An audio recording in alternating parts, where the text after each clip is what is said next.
selline tasu või muutuvpalga osa, mis ongi siis vallavanema määrata ja seal siis ütleme, et on ikkagi, kui on teenistuja väga suure panuse, siis oma tööga või on saavutanud tõesti väga suure hea eesmärgi, mille nimel siis seda preemiat võiks nagu määrata, aga see on tõesti nagu vallavanema ainupädevuses siis otsustada, aga kõik see kogu lisatasud ja asendustasud täpselt samamoodi preemiate määramine ikkagi käib lähtuvas palgafondist. Et kui meil ei ole seal ette nähtud raha, siis ilmselgelt meil ka võimalused puuduvad.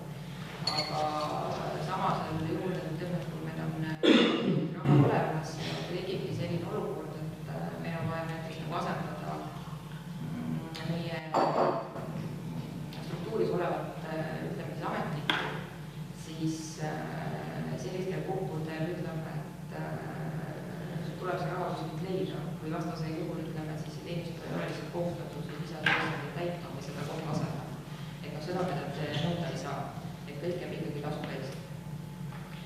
Siis korrigeeriti ka miinimum- ja maksimummäärasid palgaühendist ja jaotati siis meil need teenistusgrupid 5 teenistusgruppi, et esimene on siis meil töötajad, teine on siis spetsialistid, kolmas on siis kesktaseme spetsialistid, neljas on tippspetsialistid ja kesktaseme osakonna juhatajad ja nii edasi ja siis 5. teenistusgruppi jäid meil siis juhid ja need on siis kõik need, mis saab valitud ametnikule. Ja me laiendasime ka seda niinimetatud teenistusgruppide ringi, et me ei määratanud enam ära võrreldes selle varasema palgajuhendiga, et missugune teenistuja täpselt mingisugusesse gruppi kuulub, et näiteks pandud sinna tippspetsialistid oligi vallasekretär, vallasekretär abi ja nii edasi, aga nüüd on ikkagi lähtutakse konkreetsest ametikoha nõuetest ja pädevusest ja vastutusest ja sellega on võimalik seda loetelu siis ütleme mitte ammendavana pidada. Ja see ettepanek on meil ka siia uude eelnõusse sisse toodud. Siis on meil rahalise poole pealt räägida hiljemalt kui Kaja, aga meil on täpsemalt siin uues eelnõus ära määratletud siis miinimum- ja maksimummäärad ja need miinimum- ja maksimummäärad ei ole me seda ühinemise algusest saadik tõstetud, aga tegelikkuses oleme väga suure probleemi ees, kus tegelikult need alamastme teenistujad, et olgu nad siis töölepingulised, on nad abitööjõu inimesed, on nad kesktaseme spetsialistid, ütleme sellise teenistuse grupi juures või sellise palgaastme juures me ei saa kannustada inimesi tööle. Ja sellise ampluaaga siis me tuleme ikkagi siia ette, et me oleme sunnitud enda ametikohade täitmiseks ikkagi just tõstma alamastme niinimetatud keskastme inimeste miinimum- ja maksimummäära.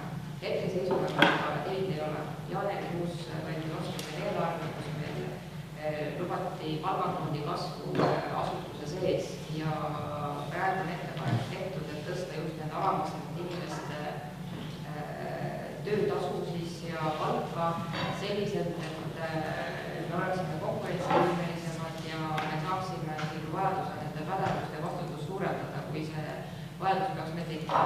Ja meil on ilmnenud need asjaolud, tegelikult meil on olemas pädev inimene, aga meil ei ole võimalik talle palka maksta, sellepärast et meil tuleb piir ette. Isegi kui me tahaksime seda kuskilt mujalt nagu ütleme, saada või värvata, siis me kuuleme alatihti, et meil lihtsalt ei ole neile midagi pakkuda. Ja sellisel puhul ka need miinimum- ja maksimummäärasid siin ka eelnõus käsitletakse ja kõige rohkem siis see puudutab ikkagi meie alamastme ja keskastme teenistusgruppe, mitte tippspetsialistide gruppe ega ka ütleme, et juhtide omasid, mis on valmidavad. See ei olegi meie otsus, aga see ongi teie otsus. Aga me peame ka mingil määrad, vähesel määrad küll seoses sellega, et me alamastme omasid tõstame ja keskastme omasid tõstame, et hästi natukene mingisuguses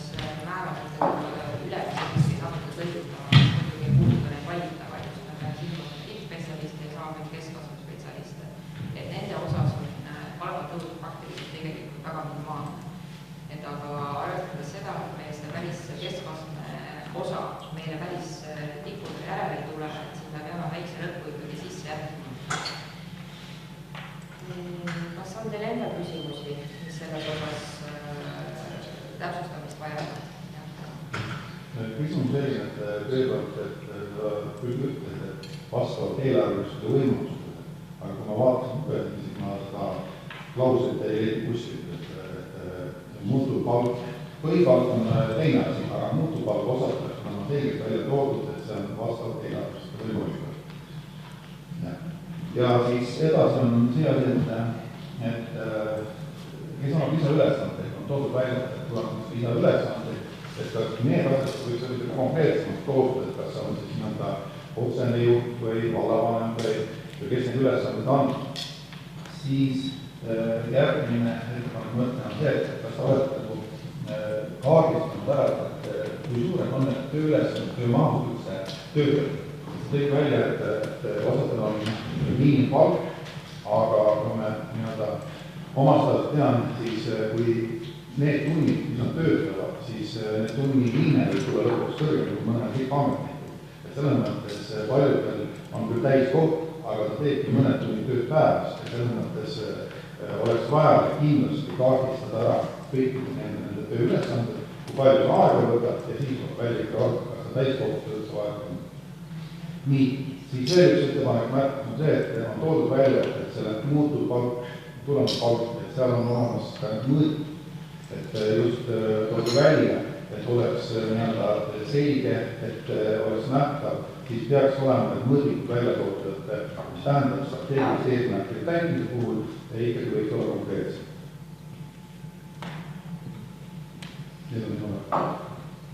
Mina vastan sinu küsimustele, kui ma ei saa täpselt selles kaardistamisest ülenedes alguses ongi tegelikult vastavalt olukorrale, et meil on kinnitatud struktuur.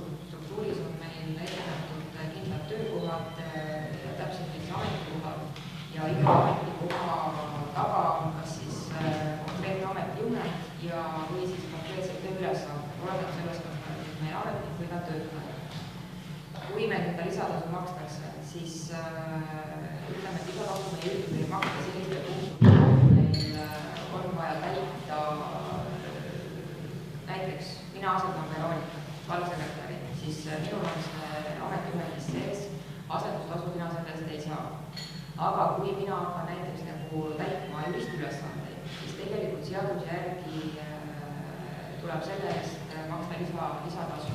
Ja ongi näidatakse ära selles konkreetses käskluses, et lisatasu makstakse nende ülesannete eest ja sellises summas ja sellise perioodideks. See regulatsioon on just kenasti olemas.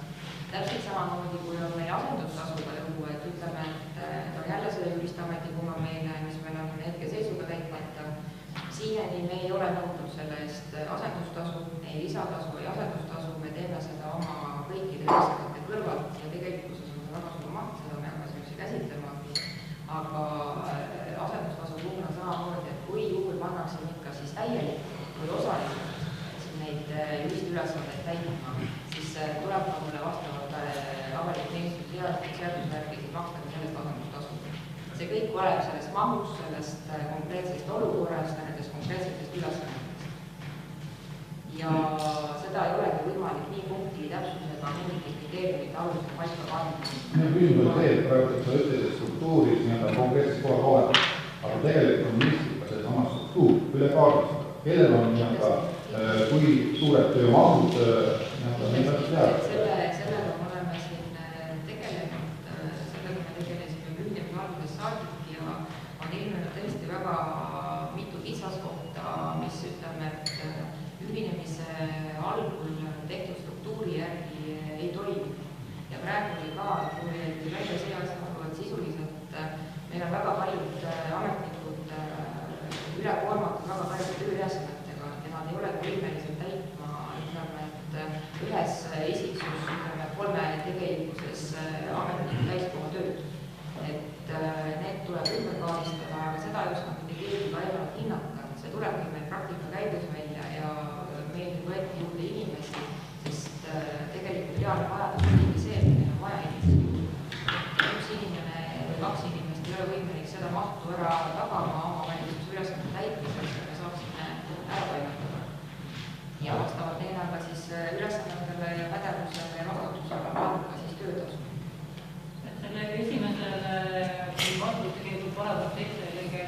täiesti olemas. Üks muutub palka makstakse eelarve vahendite olemasolu. See on siin täiesti kirjas. Ja täitsa selge, et paragrahv 7 lõige 2 punkti. Kiire asi ütlen,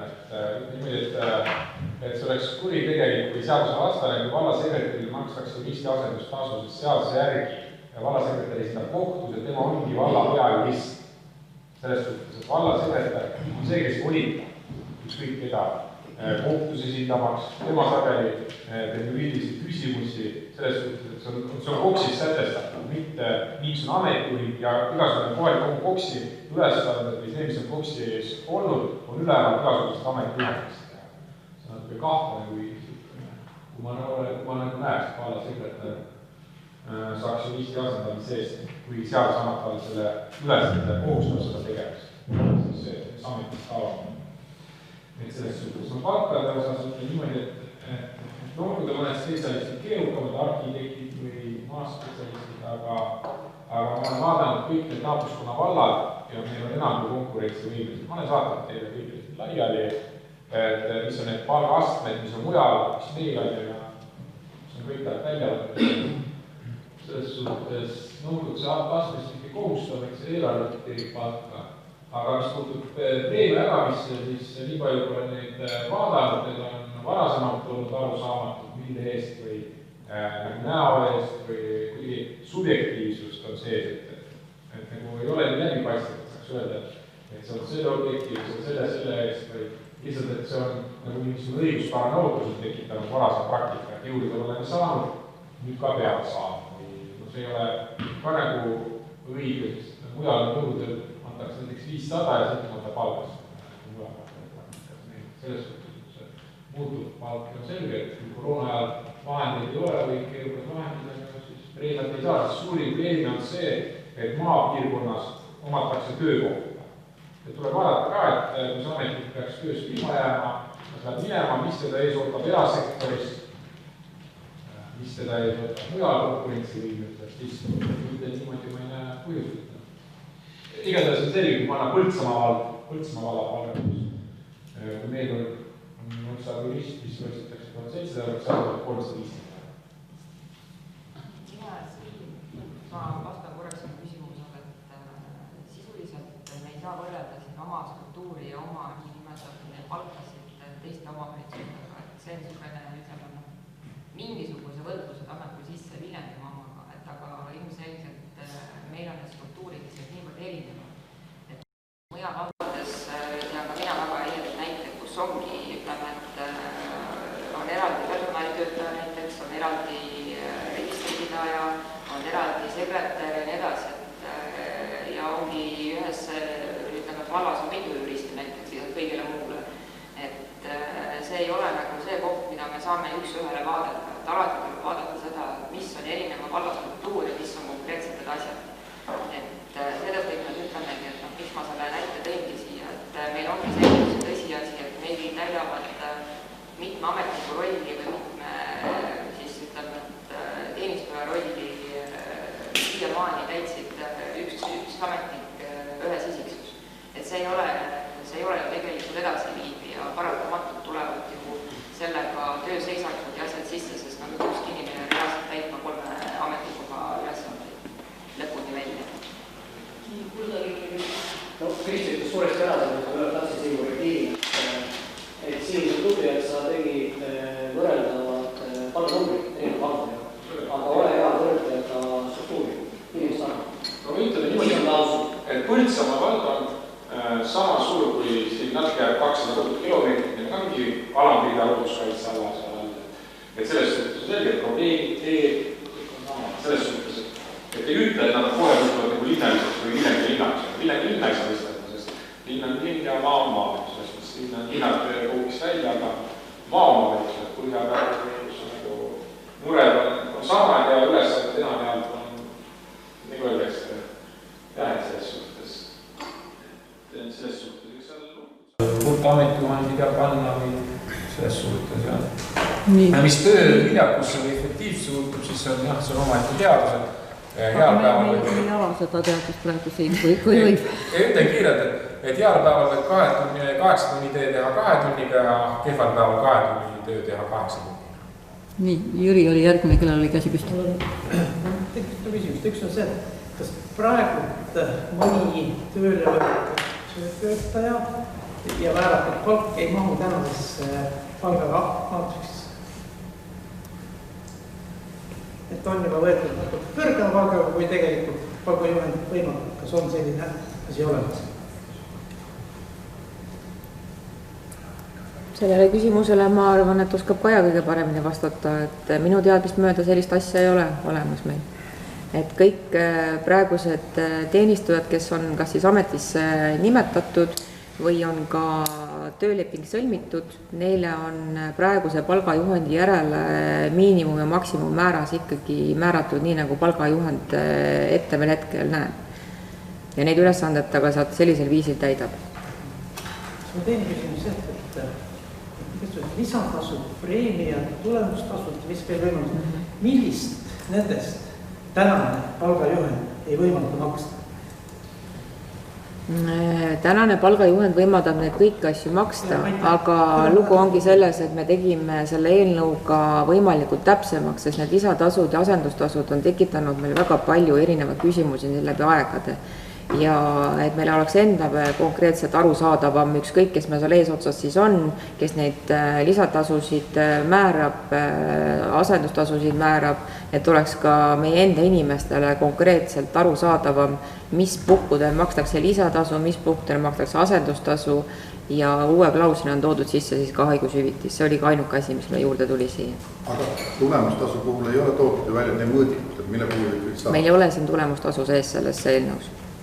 Meil on olemas siin ainult preemia ja lisatasu, tulemustasu meil, preemia ongi meil pandud mõistena. Preemiat ei ole samamoodi, kui konkreetselt sa need mõõdikuid, et oskad siin paika panna selles eelnõus. Et juht, iga juht peab teadma ja tegelikkuses teabki seda, kuidas tema inimesed on panustanud, kuidas tema inimesed on töötanud või kuidas või mil viisil on need inimesed siis selle tulemuse nagu põhimõtteliselt saavutanud, mille eest võiks siis ülemus või siis vallavanem see palka või preemiat, mitte palka, vaid preemiat määrata. Et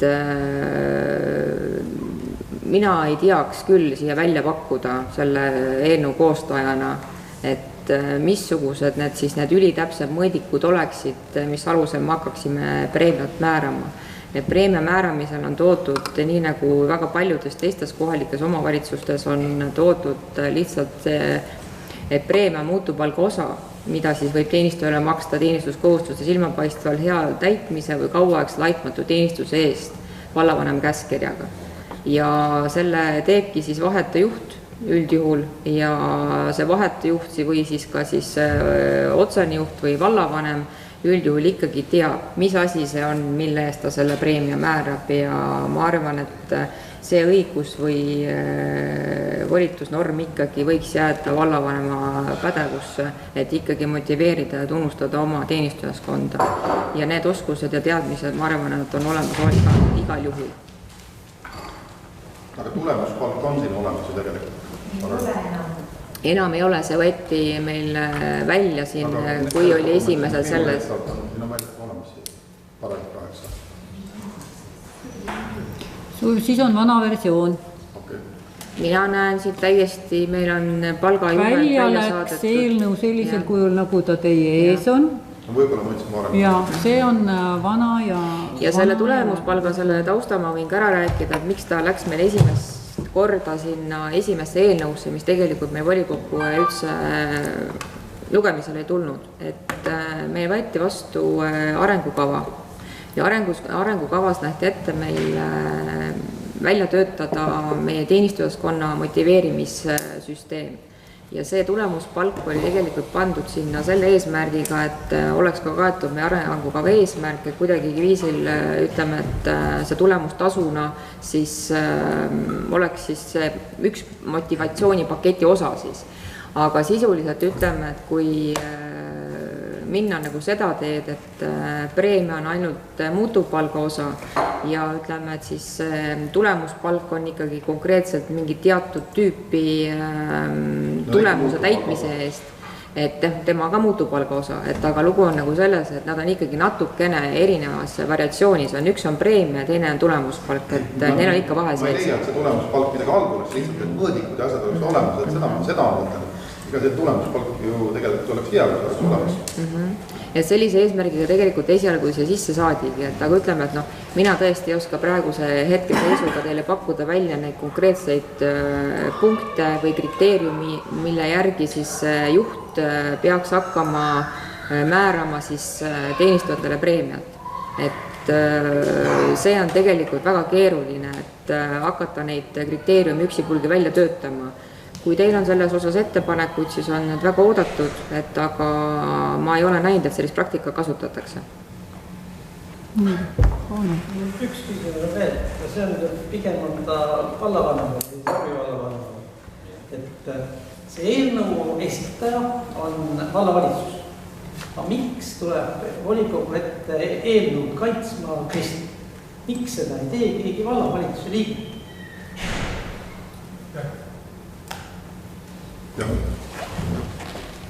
Kristi oli pandud eelnõu ettekandjaks, aga loomulikult on selle eelnõu on vallavalitsus läbi töötanud ja oma heakskiidu andnud, et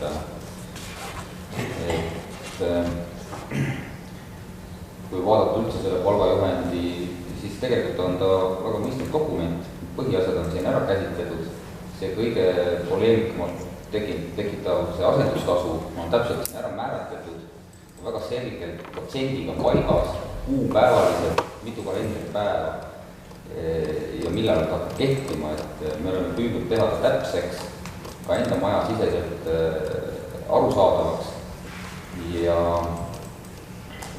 mina ütlen, et kui nüüd vallavalitsuse seisukohta kuulda, siis see on pikalt valmistatud dokument ja ma arvan, et ta on täna sellises valmisolekus, et ta võiks vastu võtta sellega on võimalik meeskond, kui ütleme siis valla töötajaid siis nagu tasustada. Ja kindlasti iga lisatasu, iga asendustasu vaadatakse ikkagi väga konkreetselt üle, et ühtegi eurot ei lähe vallakassast välja, nii et sellel ei ole põhjendust. Mõtlesin küll viimane, mul üks küsimus on veel, et miks sa mu küsimusele vastanud? Miks ma ei ole... Ma küsisin, et miks ei tulnud keegi vallavalitsuse liige vaid Kristi, et miks te sellist praktikat nagu juurde? Jaanus on liiga vähe olnud, et vastata, mina võin küll vastata, see praktika... Ma arvan, et ma ikkagi võin ehk vastata, kui sa mulle loa annad. Et kõige täpsemini oskab selgitusi anda eelnõu koostaja ise ja ma loodan, et see ei ole tegelikult mitte mingisugune probleem. Ja varasemalt on pidevalt ainult selline praktika Põhja-Sakala vallavolikogus valitsenud. Palun, Andres. Ma tahtsin küsida nüanss veel. Kristi sa ütled, et pädevate inimest tööle võtta vastutus suurendada, aga ma saan aru pädevusest, aga mismoodi see vastutuse suurendamine ja vähendamine on, mismoodi see käib, et praegu on ka mingi vastutus kellegil või kuidas see on? Igal ametikohal on oma pädevus ja oma vastutusvaldkond ja see sõltubki täpselt konkreetselt, see ei lähe suuremaks, me oleme üksteist valesti aru saanud. See on paika pandud, see on kõik paika pandud ametijuhendis või töölepingus, et mida teeb konkreetne teenistuja, mis on tema ülesanded, mis on tema vastutus, mis on tema pädevus. Selle järgi määrataksegi tegelikult tema see miinimum ja maksimum vahes palgaaste, mis tema sellest aga palka saama. Ja selles on meil siin palgajuhendis on ilusti ette antud, et missuguses vahemikus, mille eest ja missugustel tingimustel see tegelik palk nagu kujuneb. Et ütleme, et ikkagi keskastme spetsialistid, neil on ikkagi teistmoodi vastutusvaldkond, neil on teistmoodi ülesanded, kui on ütleme, et siis tippspetsialistidel. Ja täpselt samamoodi ei saa rääkida, et me töötaja või siis ka samamoodi ametnik, kes täidab sellist, kuidas ma ütlen siis, abitööd tehes, et ütleme, et no raamatupidamine ei nõua meile eriteadmisi, mis peavad olema näiteks nagu vallasekretäril. Samamoodi, ütleme, mitte ma ei mõtle selles osas, et Kajal, jah, need kohad küll, et aga ütleme, et need, kes on andmesisestajad või sellised abitöötajad, et nendel puhkudel ei ole vaja erilisi teadmisi, erilisi oskusi ja nendel puhkudel on ka siis ka kindlasti tema palgaaste madalam selle võrra, sest tal ei ole sellist vastutust ega ülesandeid ega pädevust. Praegu on paigas ju kõik, et polegi midagi suurendada. Me ei olegi sellise viisi suurendanud, ma räägin seda, et me ei saa enam, me ei ole konkurentsivõimelised, kui me jätkame, ütleme siin keskastme spetsialistidele, pakume siin töökuulutustes, otsime näiteks maa- ja teede spetsialisti. Me pakume talle 1400 eurot brutos palka. Me ei saa kahjuks sellise tasuga endale inimesi tööle. Täpselt samamoodi räägime siin muudest keskastme spetsialistidest, kellel on vaja spetsiifilisi teadmisi, oskusi. Nad ei tule ka sellise palgaastmega meile tööle. Et see on keeruline probleem ja üleüldse tegelikult me väga raske saada inimesi siia piirkonda juurde, arvestades seda, et esiteks, kus see suure peamaja nagu paikneb. See on juba oma olemuselt on tegelikult sellises asukohas, et Viljandi inimesed paraku ei tule siia. Ja samamoodi teiselt poolt ei ole meil kedagi siia võtta, et ikkagi me peame lähtuma sellest, et meil tuleb teatud puhkudel olla valmis selleks, et me peaksime tõstma keskastme ja ka madalama astme tasu, et olla konkurentsivõimelisemad ja saada ka endale nii nimetatud kvalifitseeritud ja pädev meeskond kokku üldse. Et vastasel juhul meil lihtsalt olemegi siin, et meil hakkamegi siin asendustasusid maksma sellepärast, et meil ei ole ridades inimesi, kes neid ametikohti täidaksid. Ja see on meil tõsine probleem olnud tegelikult ühinemisest alates, sest kui meil peaks jääma vabaks jälle ütlema, et sellised spetsiifilised ametikohad, siis me ei leia siin inimesi. Praegu on. Mitte üleüldse. Ütleks niimoodi, näiteks vallasekretäri asendus, meil on 2 asendajat, Kadri ja Kristi vallast võttes Sirjo Ojala, kes peaks olema ka selle Voll ja Võhkas, Võhka linnasekretär. Et sellest meil on vastav paber, tunnistus, mis on vastav koksile selles suhtes.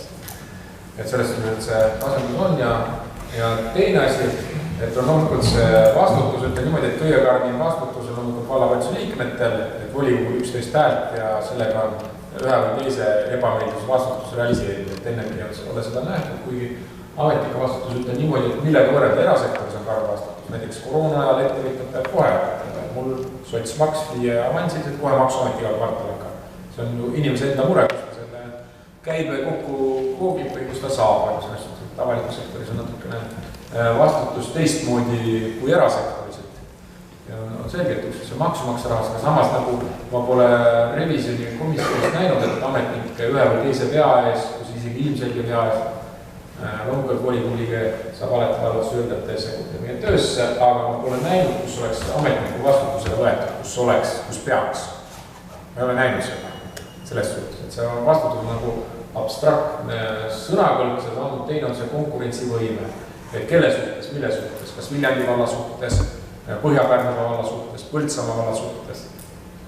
Selles suhtes on, mis see on nagu ka jälle, et kuidas seda konkurentsi võib mõõdada, kui sa näed ära, et inimene on koha peal töö, et on koha peal elab Põhja-Sakala vallas, tal on talu on ju, on selge, et tema, kui on siia minna tööle, sest mujal ta võib saada 200 eurot rohkem, aga ta sõidab selle raha maha, see kulupool on ka ju, et kodulahendamine töö on juba ise väärtus. Küsin, kas... Et see on juba suurim preemia, et inimestel on kodulähedane töö, muude midagi.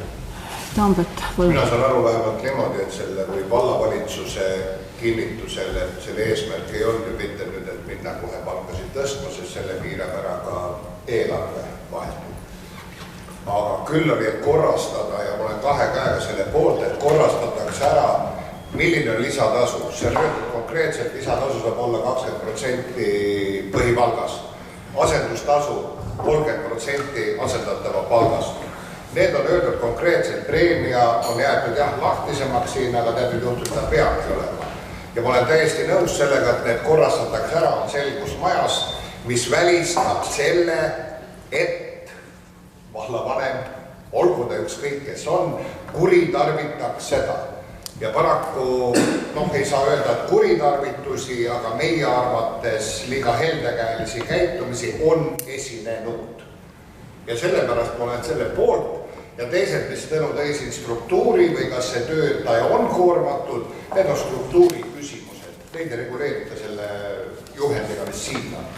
Ja ma olen sulle täiesti nõus ja olen nõus, et mul on hea meel, et sa oled jõudnud ka järgmisele, et mitte kõik vallatöötajad ei ole täis koormatud. Aitäh! Mõtlen, koormus on ka see, kuidas on, et 2 tunni tööga võid teha 8 tunni töö 2 tunniga ja 8 tunni töö on, mõnega öeldakse 2 tunni töö on. Siin me seda juba sinu suust täna kuulsime ja see vastab tõele. Ma tahaks omalt poolt öelda, et mul on hea meel, et selle eelnõu ettevalmistamise käigus on tegelikult see eelnõu muutunud palju paremaks. Siia juurde on saanud põhjalik ja sisu avav seletuskiri. Ja küsin, kas kellelgi on veel konkreetselt küsimusi selles osas või saame panna eelnõu hääletusele? Aga need järgmise aasta eelarvesse arvestatakse sisse, need asendused ja kõik. Praegu ta ei ole, aga siis saab ju sisse. See on meil eelarve arvutamise käigus. Eelarvesse. Eelarves ei ole raha. Kui me neid ei pane, siis ei olegi raha. Kui praegust olukorda rääkida, siis see sama märkus ka, et allasutusi kärbime, aga vallavalitsusel tõstame palgakulu, siis kui me nüüd ikka lõpuni ausad oleme, siis praegune olukord on täpselt vastupidi. Kui võeti vastu eelarve, kus lubati palgafondi tõus, siis allasutused tõstsid enda palgad kohe, tagasiulatuvalt 1. jaanuarist. Vallavalitsus ei ole ühtegi senti oma palka tõstnud, ehk täna on täpselt vastupidi. Seega on pigem ebaõiglane see, kui me täna seda palgajuhendit vastu ei võta ja ei anna isegi mingit võimalust vallavalitsusele ka vajalikku muutust teha. Nii ehk vallavalitsus ei saa kuritarvitada seda juhendit kuidagi, eelarve määrame meie siin volikogus ja vallavalitsus loomulikult sellest ka kinni peab. Täna minu jaoks on täpselt ebaõiglane see, et allasutused said tõsta oma palku 1. jaanuarist. Vallavalitsus tänaseni seda teha pole saanud. Kas võib panna eelnõu hääletusele? Panen hääletusele eelnõu. Jah, palun.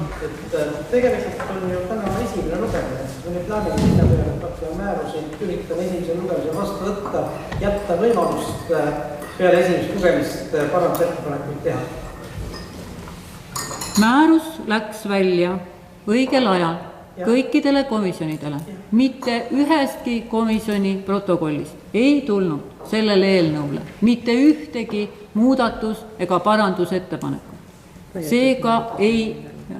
Me hääletame majanduseelarve komisjonist. Need ettepanekud on sisse viidud. Iseenesest päris normaalne kui tulnud. Selles mõttes kuulame ära esimesel lugemisel, saame kõik küsida ja siis me teeme parandusettepanekud.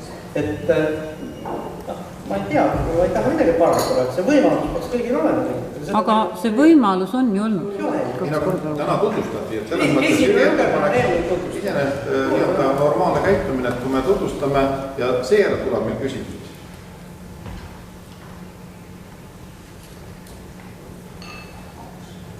Kersten saab sõna. Palun, Kersten. Tegelikult mingi kohustust ei ole, mingi kahel lugemist. Ja üldiselt need on vajadust ei ole ja komisjoniks eelnõu juba 1 või 2 vooru läbi. Minu jaoks on kõik selge ja minu jaoks selle hääletusprotseduuri. Ma jään ka selle juurde, et kes tahtis, võimalus oli vägagi, see eelnõu läks esimeses versioonis, ma isegi ei mäleta, mis kuul välja. Nii et kõikidel oli võrdne võimalus tutvuda ja kui ka täna on volinikul ees ikkagi vananenud eelnõu, mis tegelikkusele ei vasta, siis ei ole võib-olla lisaajas kasu. Panen hääletusele eelnõu number 270 Põhja-Sakala vallavalitsuse ametiasutuse palgajuhendi vastuvõtmine, kes on selle eelnõu poolt, palun käega märku anda.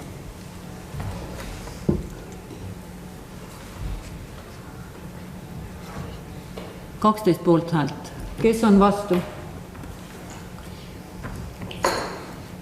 7 vastu, erapooletuid ei ole, eelnõu on vastu võetud. Läheme edasi päevakorrapunktiga number 2, nõusoleku andmine hanke korraldamiseks ja rahalise kohustuse võtmiseks Kõpu katlamaja, eelnõu number 275, ettekandjaks Jaanus. Austatud volikogu. See on siis nõusoleku andmine hanke korraldamiseks ja rahalise kohustuse võtmiseks. Tegemist on siis Kõpu põhikooli katlamaja siis renoveerimisega. Selle aasta eelarves oli siis 40 000. Ja oli siis planeeritud eelneva hinnapakkumise alusel, et viia pelleti katel siis. Ja nüüd selle menetluse käigus on välja tulnud, et pelleti katel ei ole võimalik sinna panna. Seal siis, ja antud asukohas ja ruumilahenduse osas on siis kõige mõistlikum ikkagi siis vedelgaasisüsteemi üleminek. Praegu on seal siis puukatel. See puukatel võtab meil aastas siis 550 ruumipuid. Kui me võtame ruumi hinnaks kuskil 50 eurot ruum, siis selline aastane küttekulu on 27 000. Nüüd, kui meil oli planeeritud see pelletisüsteem, siis seal on, kuna see Kõpu mõis ja kogu see mõisaala on muinsuskaitse all, siis seda pelleti katel oleks küll mahtunud sinna vanasse katlaruumi ära, aga seal, kus oleks siis olnud küte oleks tulnud viia sinna kõrvalolevasse kuuri ja kuurist oleks päris pikk maa, et väljaspoolt kuuri ei oleks tohtinud seda tigu tuua, tigu oleks saanud maa alla panna ja ühtegi head lahendust meil ükski pelleti tootja ei andnud. Ja sealt jäigi siis üle ainult vedelgaas. Me arvestasime ka siis maakütet. Maakütte probleem on siis see, et see hoonekompleks, mida me peame kütma, kui me võtame Kõpu kooli. Kõpu kool on ise 900 ruutu ja spordihoone koos siis noortekeskusega on veel 1200 ruutu ja sellele alale maakütet praktiliselt panna ei ole võimalik, siis me peame arvestama, et see on põlispuud. See kontuur tuleks põlispuud. On küll võimalik sügavate puuraukudega, aga see tehnoloogia sellise puhul läheks väga kallis. Ja sellepärast me jäime siis vedelgaasi peale. Kui nüüd rääkida vedelgaasi, kui me siin me lööme nüüd lahku, selle eelnõuga me siis rendime need seadmed ja 5 aastaks arvestusega, et kuskil 10 000 eurot on siis see iga-aastane rent. Rendile andja siis paigaldab kõik need seadmed ja hoiab need korras ja teise hankega me siis hangime siis vedelgaasi. Vedelgaasi läheb sinna umbes suurusjärgus siis vaja 40 tonni. Täna hinnapakkumisel, mis me oleme vedelgaasile võtnud, siis kõige odavam on neid Alexela praeguste hindadega 297 tonni. Aeroki pakkumine näiteks 508 eurot tonni. Ja vedelgaas OÜ on öelnud, et praeguse hetkega siis aastasesse lepingusse läheb siis tema 541 eurot. Kui nüüd panna see aasta kulusse, siis Alexela aasta vedelgaasi hind oleks 14 000. Teiste puhul liiguks ta sinna 23-25 000 peale. Mis ta ka ära lahendab, ta on suht puhas süsteem ja meil kaob ära ka siis see kütmisvajadus. Praegu ikkagi halu siis see katel vajab ikkagi ju igapäevast kütmist. Jah, lastel kaob suvine puude ladumine ära, aga me võidame siis selles, et meil ei ole siis katlakütet vaja ja tegelikult hinnad peaks ta tulema odavam. Ja kogu selle tegevuse juures me peame jah siis lähtuma ka siis muinsuskaitse nõuetest ja muinsuskaitsega tuleb need asjad siis kokku leppida. Aga see puukatel jääb sinna kõrvale reserviks, me seda välja ei lõhu ja kui on vajadus, siis saab sellega jälle uuesti tööle panna. See on lühidalt siis Kõpu põhikooli katlamaja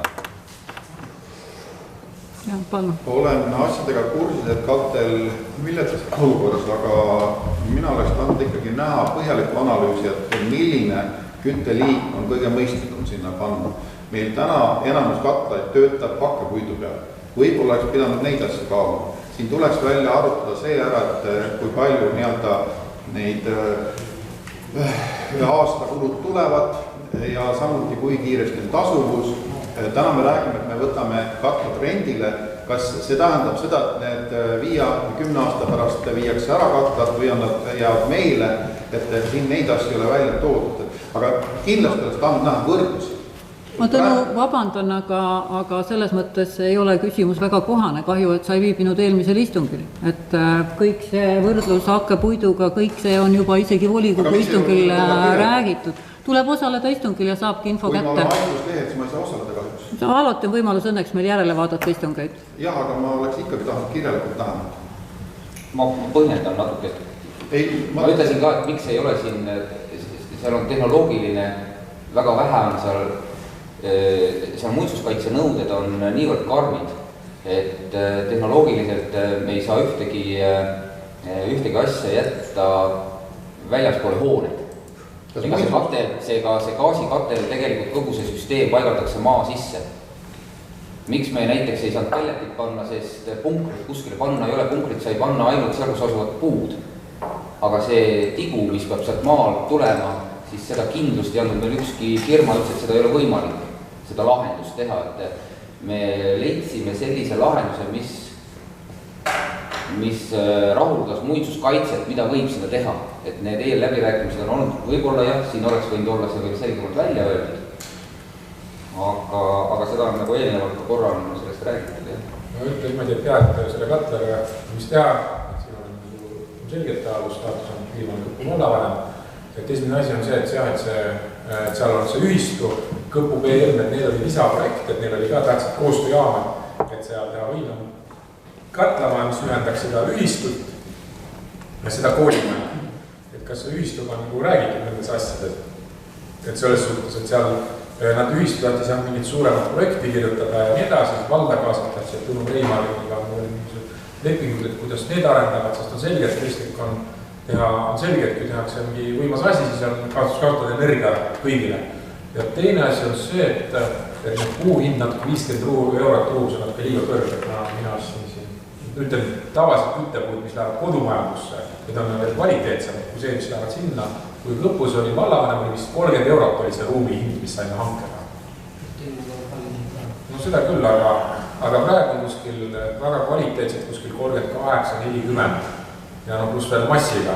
Ja seal on selge, et see varasem see küttepuhangi andis kohalikele kõppu metsameestele tööd, et alati seal oli need 3 pakkujat ja alati võitis ma mäletan, mis see firma võitis.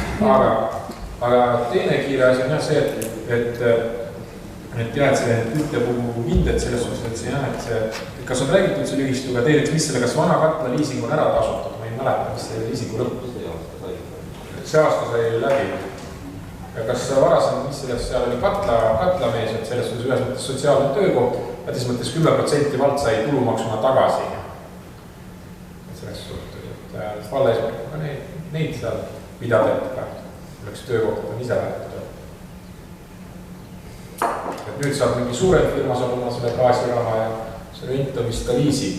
Komal oli kohalik sai tööd ja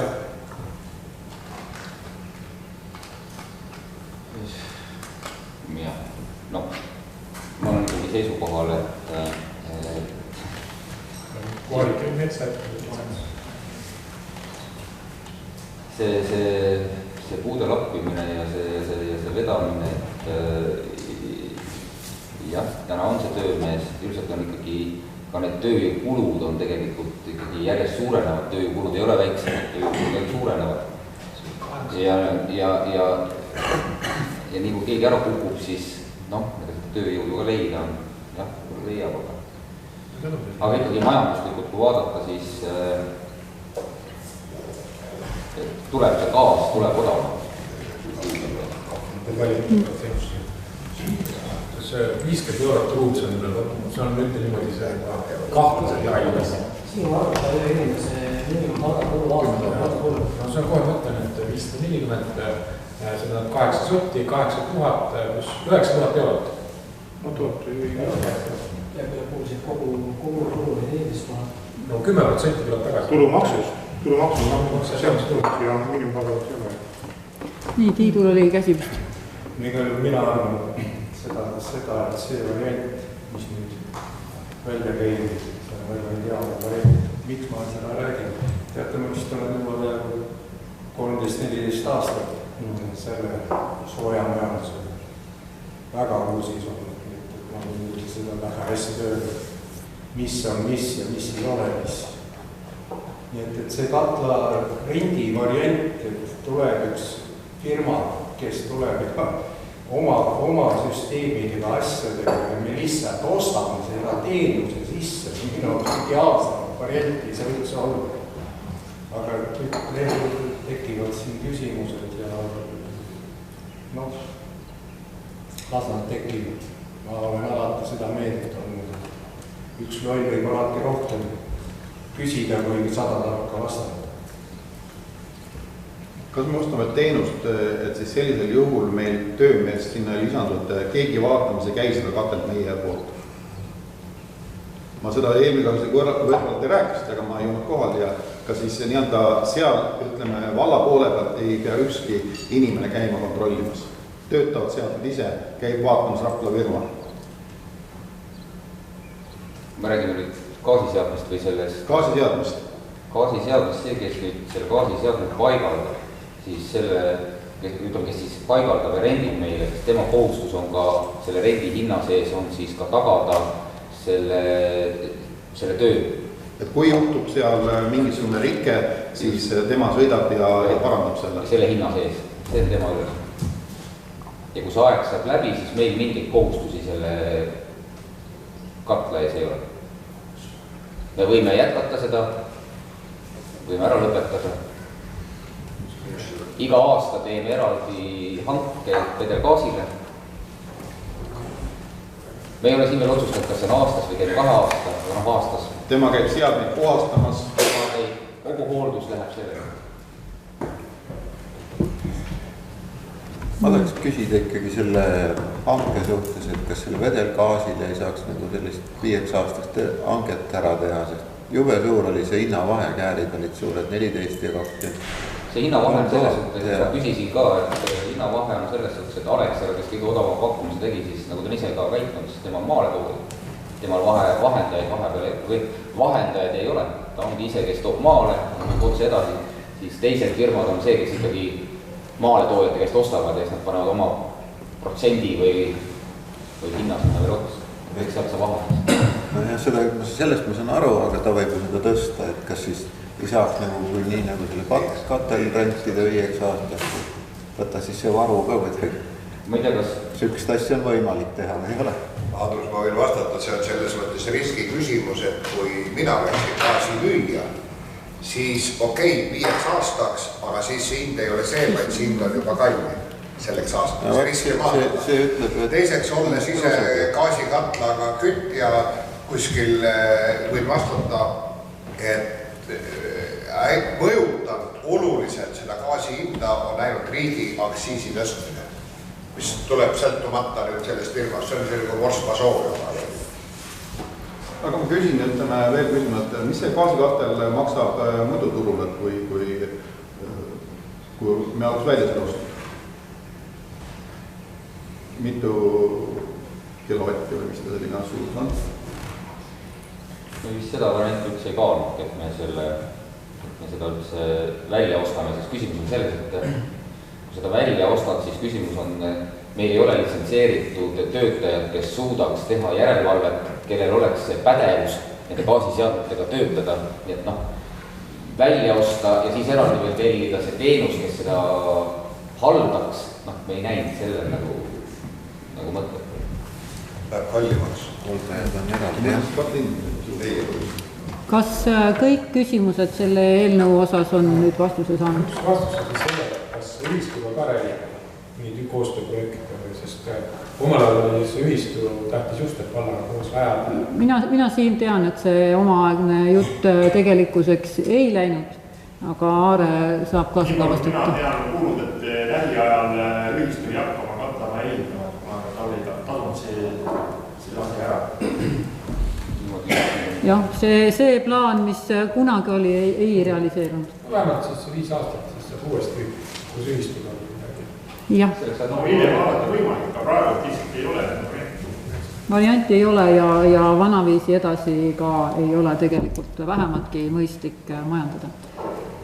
Seega, kui nüüd rohkem käsi tõusmas ei näe, siis panen hääletusele eelnõu number 275 nõusoleku andmine hanke korraldamiseks ja rahalise kohustuse võtmiseks Kõpu katlamaja. Kes on eelnõu vastuvõtmise poolt, palun käega märku anda.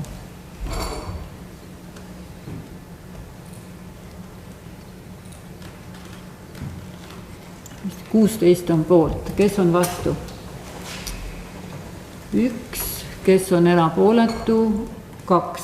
Nii, hääled klapivad 19 kokku. Sellega on eelnõu vastu võetud. Päevakorrapunkt number 3.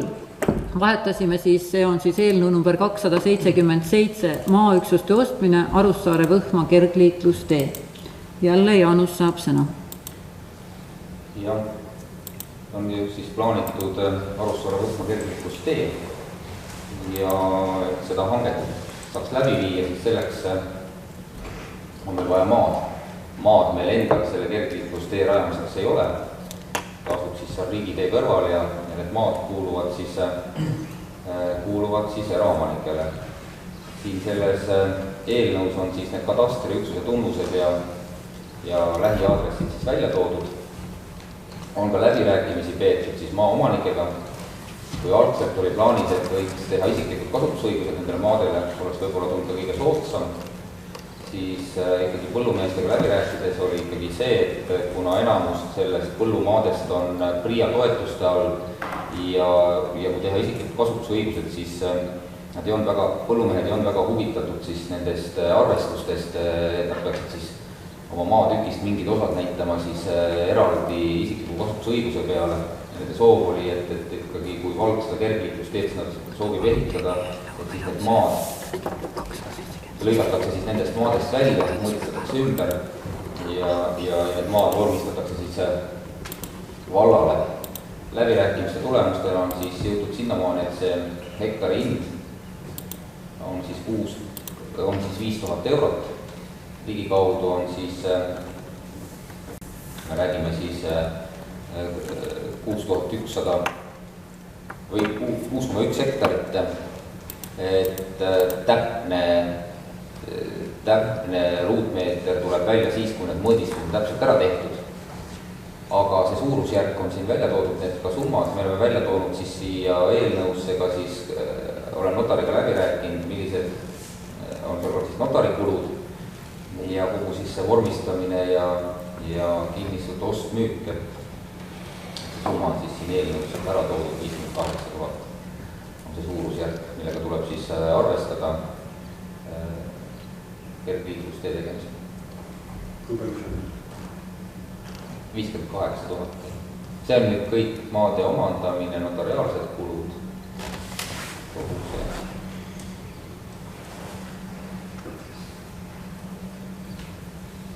Ja sellepärast me pöördumegi nüüd, et vallavalitsus ei saa minna hankesse, kui meil ei ole maad. Eelnevalt tuleb teha need. Seal oli nii kirjas, et mina sain aru, et 30 000 on maade ost, 51 oli notari mõõtmine, 51 oli maa mõõtmine ja notari kulud oli mingi 7-8 000. Et ma sain valesti aru, et mina sain aru, et see peaaegu 89 000. Kokku on 58 000. See on kõik kokku maa ostmine. See on praegu ekraanil ees, Andrus Vaata. Ta näete, siis seal all on toodud üleval 51, kui kokku liidate need. Küli on nii pisikas, et seda ei näe. Nii, nüüd on näha. Kui ma seda eelnõu lugesin. Keri nüüd natuke palun allapoole ka, et on näha. Ei, veel võt niimoodi, jah. Nüüd on näha, et maamõõdutoimingute korraldamiseks 51 000 ja siis notarikuludeks 2720, kinnistu ostumüügi notarikuludeks 4590, kokku 58 310 eurot. Ja hektarihind oli kuskil 5000 eurot? 5000 eurot. Aga seal ma loen ikkagi välja, et see 3992, sellele lisanduvad nii edasi. Võib-olla ma ei saa aru, et see on kõik kokku. Siin on ekslikult võib ju maa mõõtmiseks kuluks veel 51 000. Mina saan mõelda sellega, et koos maa hinnaga ja maa mõõtmise peale kulub kokku 51 000 pluss notari kulud. Jah, sõnastus on võib-olla ebatäpne, aga õige number on see 58 310 eurot kokku. Siin on see, et kergliiklusaluste maaüksuste omandamiseks ja kergliiklusaluste kadastri moodustamiseks, et siis oleks kõik paika. Ja, palun, Eve. Meie komisjonis tekkis küsimus, et kas maa ostmisega seotud kulud on planeeritud selle 750 000 sisse või need tulevad siin lisaks? Eks me, kui vaadata eelarvestrateegiat, siis ega see niimoodi otseselt ju välja ei tule, et eraldi nendeks nagu summad planeeritud ei ole.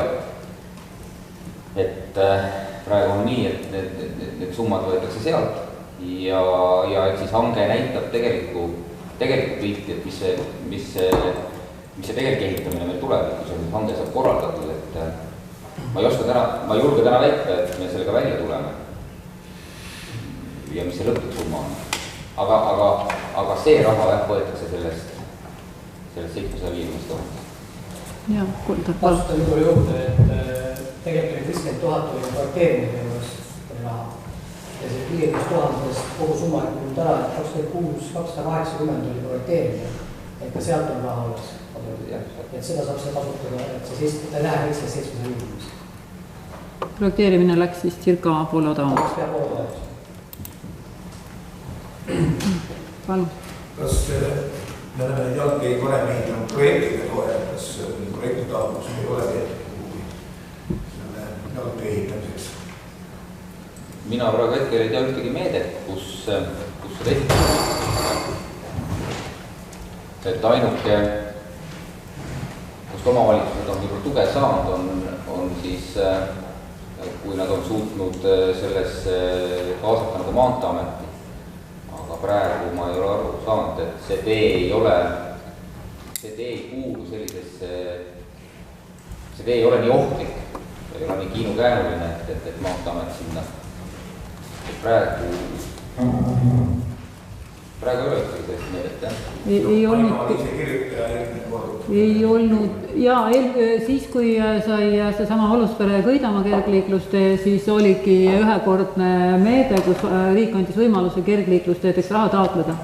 Väike lootus täna on, et kas sel või järgmisel aastal riik taas selle võimaluse avab. Me täna kindlalt seda ei tea, aga lootus on, kui võimalus on, siis see tänane eeltegevus ei takista meil kuidagi raha selleks taotleda. Et me saame siis seda teha. Täna ei ole olnud ja ka eelmisel aastal oli ainult siis transiitteedeks, mida me vallas siis ei ole abikõlblike teid, ei ole saanud taotlust esitada.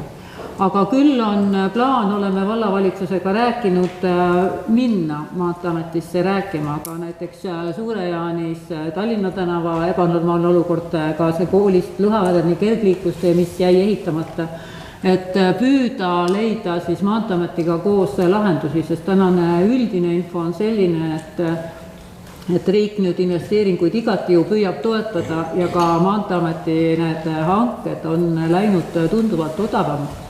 Et võib juhtuda, et on võimalik saada varasemalt abi ja toetust ka reaalselt riigirahaga Maanteeameti poolt, et me oleme plaaninud lepime aja kokku ja läheme ja püüame rääkida, et nende asjade eest seista. Et see Suure-Jaani on ju seisnud aastas, ma isegi ei mäleta seda aastat, millal pidi tulema. Aga kas seda kohta on tehtud ka midagi, nad ütlesid, et raha ei olnud, et hangi ebaõnnestus, aga kas... Ja nii see asi minu teadmisel jäi. Ja sellepärast projekt, eks ole, on tehtud ja täna see info, mis minul on Maanteeameti poolt, ongi see, et neil on vahendeid tänases valguses nii-öelda üle, ongi vaja asju, kus projekt on valmis ja saaks kohe töösse minna. See oli liiklusohtlik objekt. Ja ta on täna täpselt samas seisus, nii palju aastaid on lükkunud, et eks me proovime seda tööd teha omalt poolt, et tõesti need asjad saaks ka lahenduse. Muidugi mina tahaks ütelda seda, et ma olen nõus, et need eeltööd tehakse ära, aga ma olen selle ehituse vastu.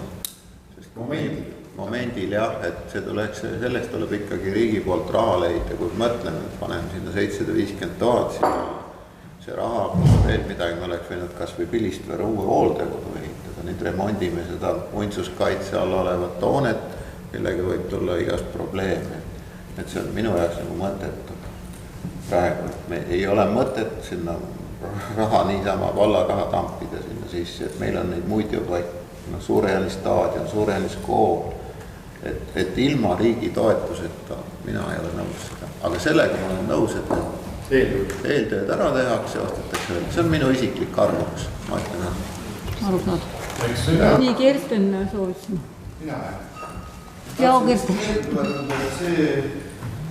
Selle kergliiklustee investeering või ühinemisleping ja sellel ajal läbirääkimiste ja nende ühinemiskõneluste tulemina ja üks Kõo valla olulisem investeerimist nagu nägemist selles uue valla esimese perioodi. Kas on mõni konkreetne küsimus eelnõu osas või võime panna hääletusele? Ainult konkreetne küsimus. Et see on selge, et kergliiklusteed see oleks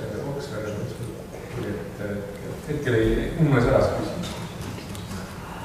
Paneme palun hääletusele eelnõu number 277 maaüksuste ostmine Arussaare-Võhma kergliiklustee. Kes on selle vastuvõtmise poolt, palun käega märku anda. Kui mu silmad õigesti näevad, on kõik käed püsti, seega 19 poolt häält, aitäh, eelnõu on vastu võetud.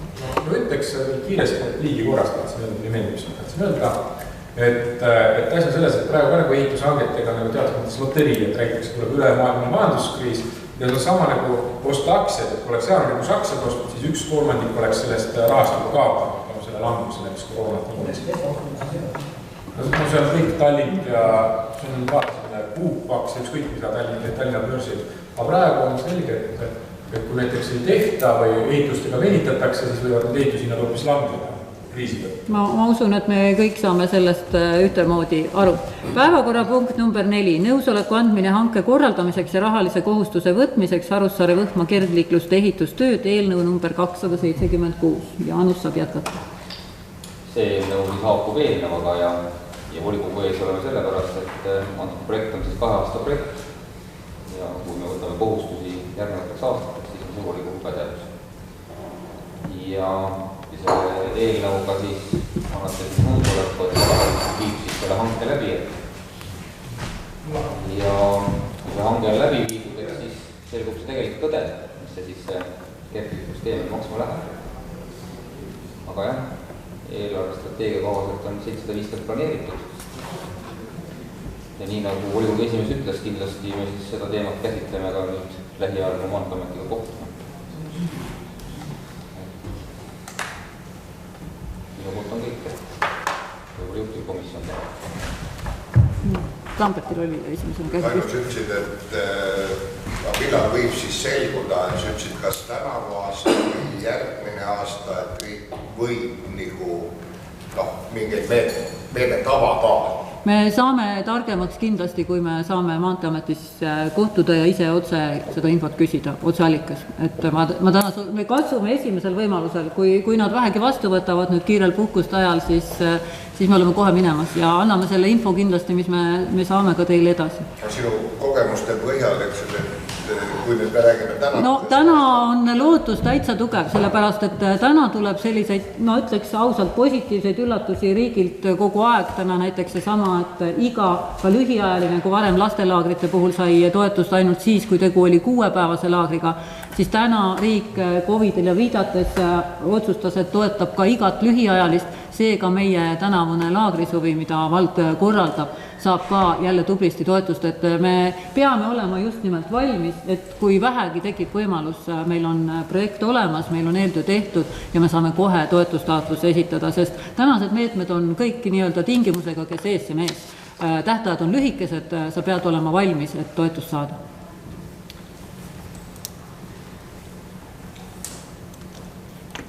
Ei olegi küsimusi. Selle ilusa laulu saatel panen hääletusele eelnõu number 276 nõusoleku andmine hanke korraldamiseks ja rahalise kohustuse võtmiseks Arussaare võtma kergliiklust ehitustööd. Kes on eelnõu poolt, palun käega märku anda. Vaadake nüüd, kas ma õigesti loen üle 13. 13. Kes on vastu? 6 ja erapooletut ei küsi, 19 häält on koos, sellega on eelnõu vastu võetud. Päevakorrapunkt number 5. Põhja-Sakala valla 2019. aasta konsolideerimisgrupi majandusaasta aruande kinnitamine, eelnõu number 278 ja meie ette tuleb Kaja. Kaja vaatab nii ehmunud näoga.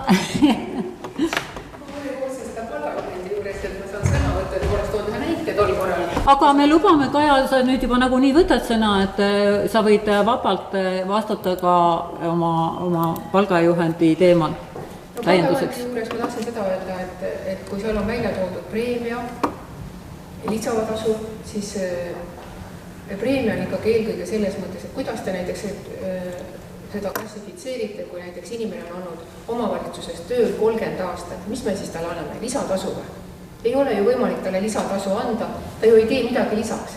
Ta on 30 aastat panustanud omavalitsusse oma tööd ja me tahame teda, kui ta läheb pensionile või lahkub, tahame teda ju premeerida ja selle jaoks ongi preemia. Lisatasu on töö eest. Näiteks või toome teise näiteks Covidi ajal, kui sotsiaaltöötaja näiteks oleks olnud meie vallas nüüd see, nagu oli Saaremaal selline olukord, siis need ju kõik olid üle tööaja, pidid töötama riigipühadel, laupäev, pühapäev. Kuidas me seda oleksime siis oma palgast siis nagu fikseerinud? Selle jaoks ongi vaja seda, et siin palgajuhendus oleks fikseeritud. Üle töötunnitasu, ta tegi üle tundi, laupäev, pühapäev, lisatasu selle eest, näiteks, et kõrval olev sotsiaaltöötaja jäi haigeks, ta võttis ka tema kliendid endale ja käis ka neid kodus aitamas, on ju. Ma ei saa öelda, et see on nagu preemia. Ta on ju teinud lisatasu, ta on teinud lisatööd. Ja kolmandaks oleks preemia olnud väga õiglane anda, seepärast, et ohverdas oma elu. Kõik teised olime kodus, aga tema pani oma elu ohtu sellel ajal. Selle jaoks oligi seda nagu vaja klassifitseerida.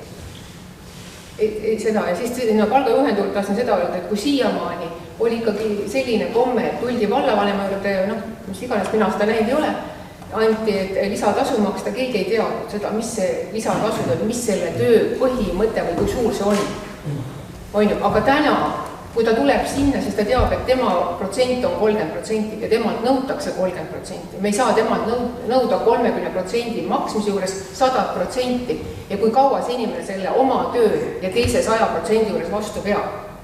Kui kaua ta vastu peab? Ta ei pea kaua vastu. Ma täpsustan natukene siin Kaja selgitus selle 30% osas, et see on ainult asendustasu juhul, kui asendatakse haiget inimest või teenistujat. Aga kõik see asendustasu, mis tulevad avaliku teenistuse seadusest, et see kõik sõltub olukorrast. On täisasendused, vabastatakse üks teenistaja oma ülesanneteks, on osaline asendus, on veerandasendus. Vaat sellisel juhul me ei saa panna seda konkreetset protsenti paika. Et see ongi konkreetselt, missuguses mahus ta seda tööd teeb. Et see on selge, et 100% ei ole mitte keegi võimeline nii enda tööd tegema kui ka siis teist teenistuvat asendama, et ta üldjuhul ikkagi ta kuskil 70-65% ikkagi tegelikkuses ära katab selle teise teenistuja töö ja see on meil juba avaliku teenistuse seaduses reguleeritud ja selle järgi me ka tegelikult oleme selle üle toonud siia samasse meie enda palgajuhendisse. Ja ütleme siis see samane haiguspäev haiguspäeva tasu, et me tõime selle haiguspäeva tasu 4. päevalt siia teise peale, see ei too meie palgafondile mingit kulu juurde. Seepärast inimene, kui ta oleks tööl olnud, oleks ta 100% oma töötasu saanud.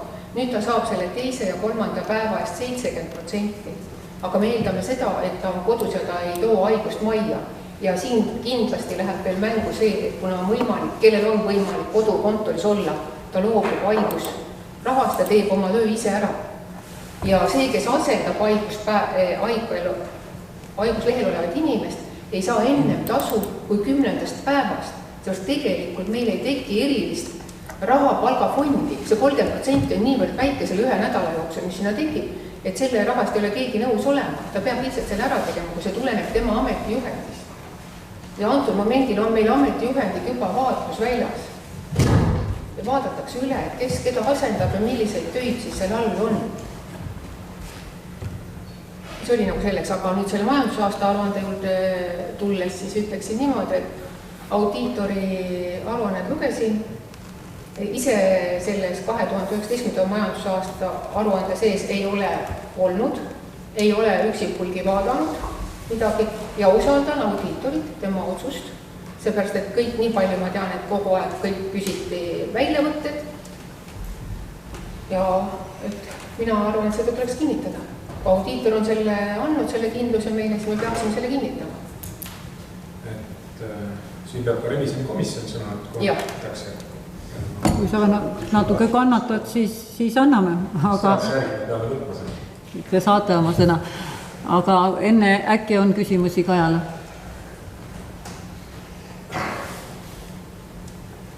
Kui ei ole, aitäh Kaja ja palun revisjonikomisjon teie etteaste.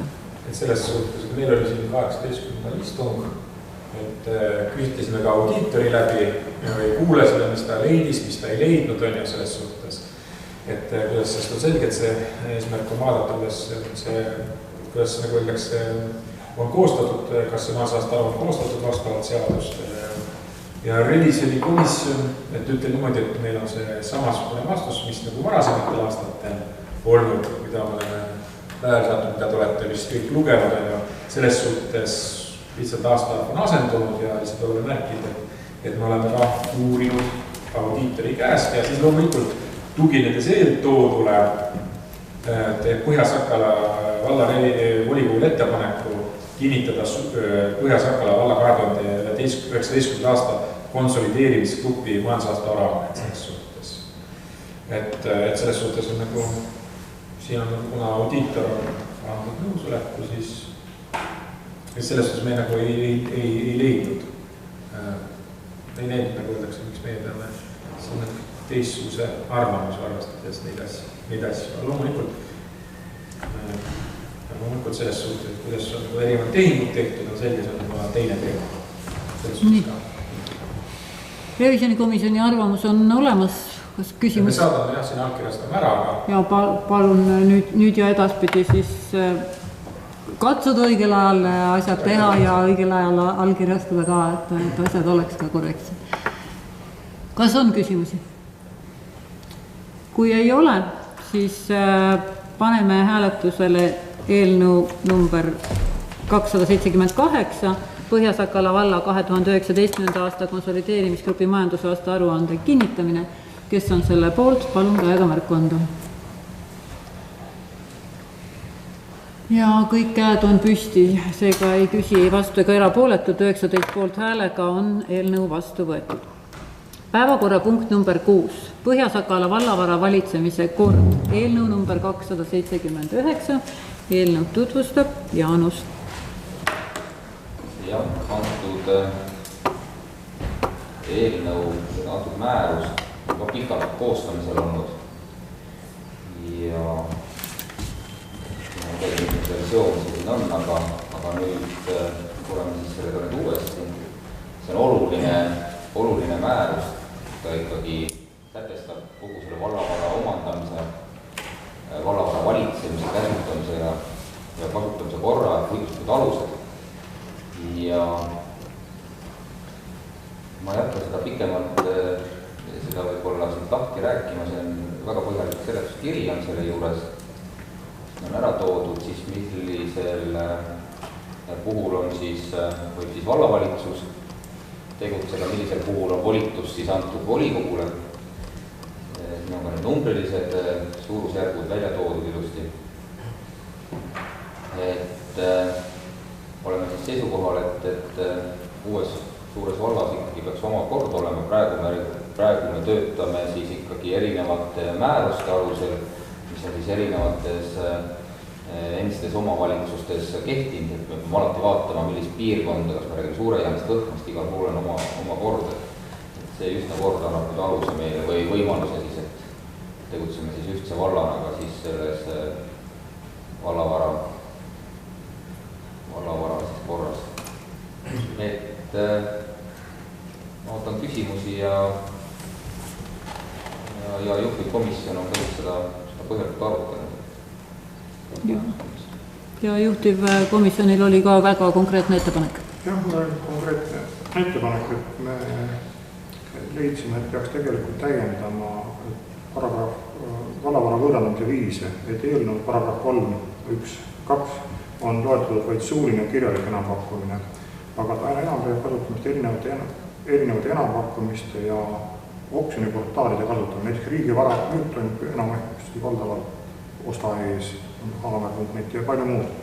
Et me võiksime selle võimaluse endale jätta, et me saame kasutada neid, mis on juba loodud riigivara müügiks. Miks me seda siia ei pannud, selle võib panna. Me jätsime selles suhtes, et kui me hakkame enampakkumist tegema, siis siin on välja toodud see, et enampakkumine ikkagi toimub siis kehtestatud korras, et iga kord kehtestatakse, öeldakse siis,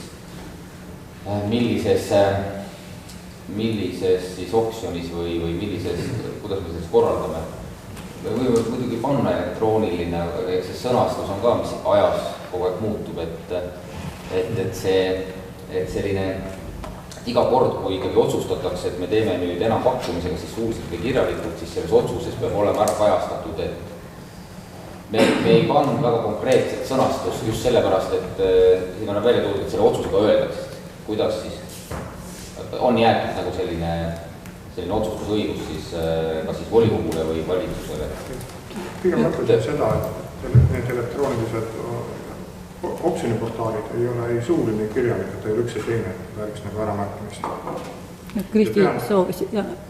Jah, kuna mina olen selle eelnõu peamise autoreid ja me siin Kalev Mitiga siis arutasime ka siis, et kuidas siis me tekitaksime selle uue praktika, kasutades siis kõikvõimalikke viise, mis meil siin tänapäeval olemas on.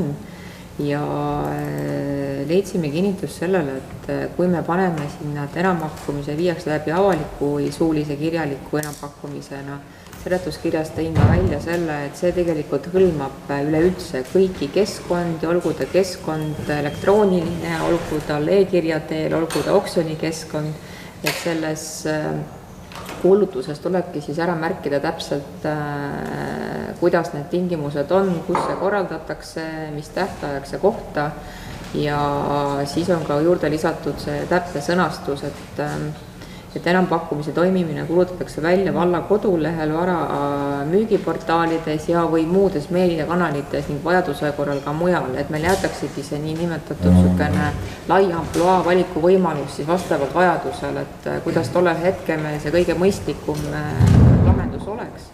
Ja sellisel viisil me saame ka sellega edasi minna ja seal samas selles enampakkumise kuulutuses või siis teates siis ka selle välja tuua üksipulgi vastavalt vajadusele. Et siin väga paljud omavalitsused on kasutanud, ütleme, olgem ausad, nemad teevad seal otses mõttes nii nagu üks ees teeb, siis teeb teine järele. Kasutavad siin oksjonikeskkondasid ja mida kõike veel, siis tegelikkuses meil ei ole võimalik neid oksjonikeskkondasid sellisel viisil üldsegi kasutada, nagu nemad seda on mõelnud või teinud, et see on ikkagi eraldi nüansid on juures. Et aga selline sõnastus, ma arvan, et tagab meie vajadused just selle vastavalt sellele, nagu meil hetke olukord nõuab. Et kui on vaja ikkagi kuulutada ja kasutada seda oksjonikeskkonda, siis me saame ka seda enampakkumise kuulutuse teates märkida ja samamoodi ka siis selle oksjonikeskkonnaga vastavad kokkulepped või teenuse asjad nagu sõlmida. ja täpselt samamoodi, kui me tahame seda e-kirja teel teha, ehk siis e-posti aadressile selleks kuupäevaks ja sellistel tingimustel, siis me ka paneme seda teatesse kirja, et kõik, mis me tahame selles teates märkida, tuleb märkida me sinna enampakkumise kuulutusse sisse, et olgu ta siis elektrooniline, olgu ta siis oksjonikeskkonnas või kus iganes, et sellisel viisil on see sõnastus tollel hetkel see eelnõusse sisse pandud, et see võimaldab kõike. Kui te nüüd loete, siis see 5. peatükk, mis siin ekraanil teil ees on, seal on see kõik kenasti kirjas, et suulise või kirjaliku pakkumisena, sealhulgas elektrooniline, et peaks tegelikult katma kõiki variante. Kas on veel küsimus? Vaata palun, ekraanil on ees 5. peatükk, seletuskiri. No võib-olla on mõistlik siis, aga võtan nüüd palun see mitte seletuskiri, vaid nüüd vaata nüüd siis, mis see ütleb.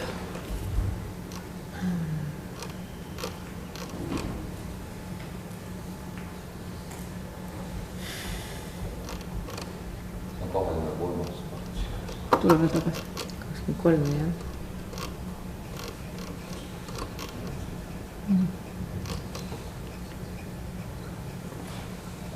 Et siin on täpselt samamoodi ära kirjeldatud kõik, et mismoodi tuleb seal see enampakkumine kuulutuses märkida need andmed samamoodi, kui on ikkagi enampakkumise kuulutuses me märgitud, et tähtajaks ja kohta, siis me sinna ka selle kirja paneme, et kas on ta oksjonikeskkonnas selleks tähtajaks või on ta e-kirja teel saata e-posti aadressile selleks kuupäevaks tähtajaks, et kõik märgitakse samas teates ära.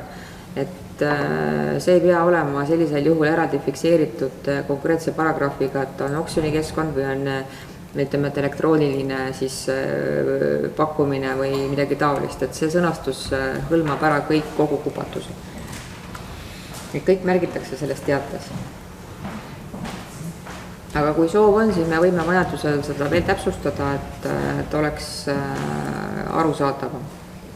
Aga siis lisanduks ikka siia juurde paragrahvid, et oksjonikeskkonnas niimoodi, elektrooniline niimoodi, et see on teie otsustada, kuidas te soovite. Kuigi selline sõnastus hõlmab kõik. Me võime iseenesest selle elektroonilise, et võib-olla, et see oleks üldselt läbi saadud, siis me võime selle panna sinna, selle ära märkida seal. Et ma ei, et selline ettepanek tuli majanduskomisjonis, me arutame selle veel, selle läbi ja vaatame seda sõnastust. Tartus oli see oskab. Et see, ma saangi täna esimene lugemine. Esimene lugemine, aga küsime kõik küsimused ära ja võib-olla on veel ettepanekuid kohe praegu.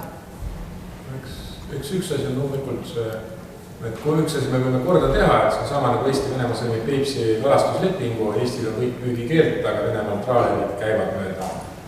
Nagu selles suhtes, et kord on see, kui kinni peetakse, et võib-olla uurin järgi, et kas on mujal ka vastutust reguleeritud, kui seda korda kinni ei peeta või vastutus on jälle abstraktsioon. Räägitakse vastutusega, pärast keegi ei vastuta ja selles suhtes, et kuidas... Katsume Siim püsida küsimustega eelnõude juures, et nende repliikidega kahjuks palju sisu küsimuses edasi ei saa.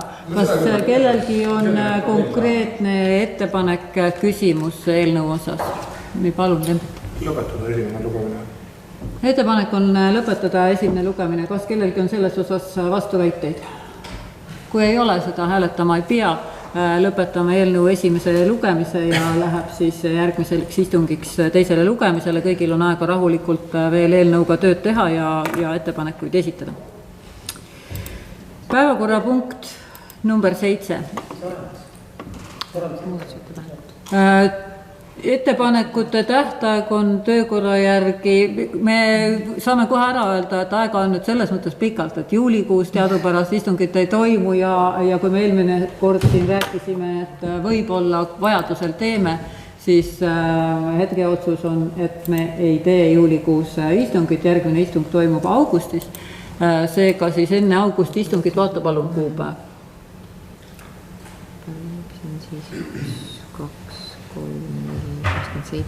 Kui istung on 27. august, siis ettepanekud hiljemalt 13. augustiks. Saame edasi minna päevakorrapunktiga number 7. MTÜ Eriolümpia Eesti ühendusliikmeks astumine, eelnõu number 280.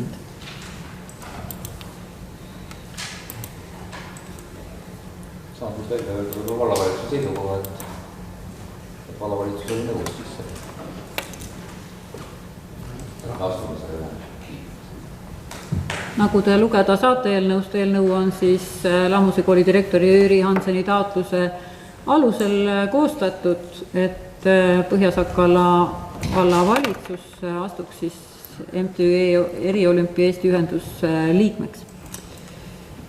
Kas Jüri soovib ise midagi lisada, täiendada? Kui kõik lugesid, mis see kiri oli, siis ei ole täiendada midagi. Et meie kooli ja laste jaoks see väga oluline, kui seal olla saame ja ainus võimalus ametlikult on, saab olla see pidaja.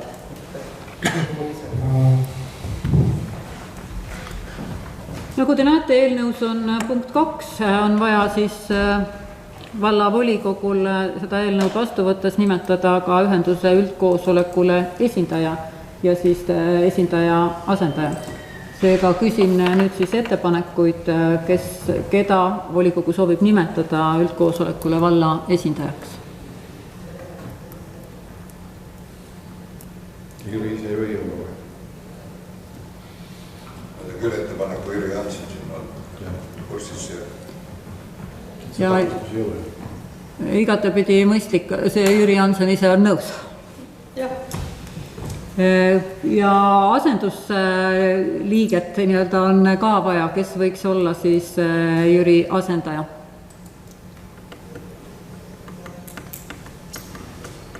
Tohib, ma pakun Kuuno Tiitus. Lammuse kooli töötaja. Selle MTÜ juhatuse liige ka. No. Kas jah, nõusolekut? Kirjalikult ei ole, aga nõus, jah. Selge. No ma arvan, et igati mõistlik on, kui esindajad on inimesed, kes valdkonda tunnevad ja teavad, millest nad räägivad. Kui ta täna on seal juhatuse liige, siis ta on asjadega ka väga hästi kursis. On veel teisi ettepanekuid või vastuväiteid? Palun. Mina oleksin pakkunud Mati Armsoni, kes on vallapoolne võib-olla üldisem koordinaator ka ja võib-olla vallaga seos natukene suurem esindaja. Tema nõusolekut meil ei ole. Aga tema nõusolekut meil tõesti ei ole. Noh, mis täpselt väga õige, mis nüüd saab? Nõusolekut ei ole, äkki võtta ettepaneku tagasi. No, jah, oleme nüüd ausad, et meie ei ole siiamaani selle niinimetatud invaspordi või eriolümpiaga ju kokku puutunud üldse. Ja Jüri ja siis see Kuuno, nemad on sellega seotud olnud juba ja teavad seda, et las nad ikka teevad edasi seda. Mõistlik ettepanek.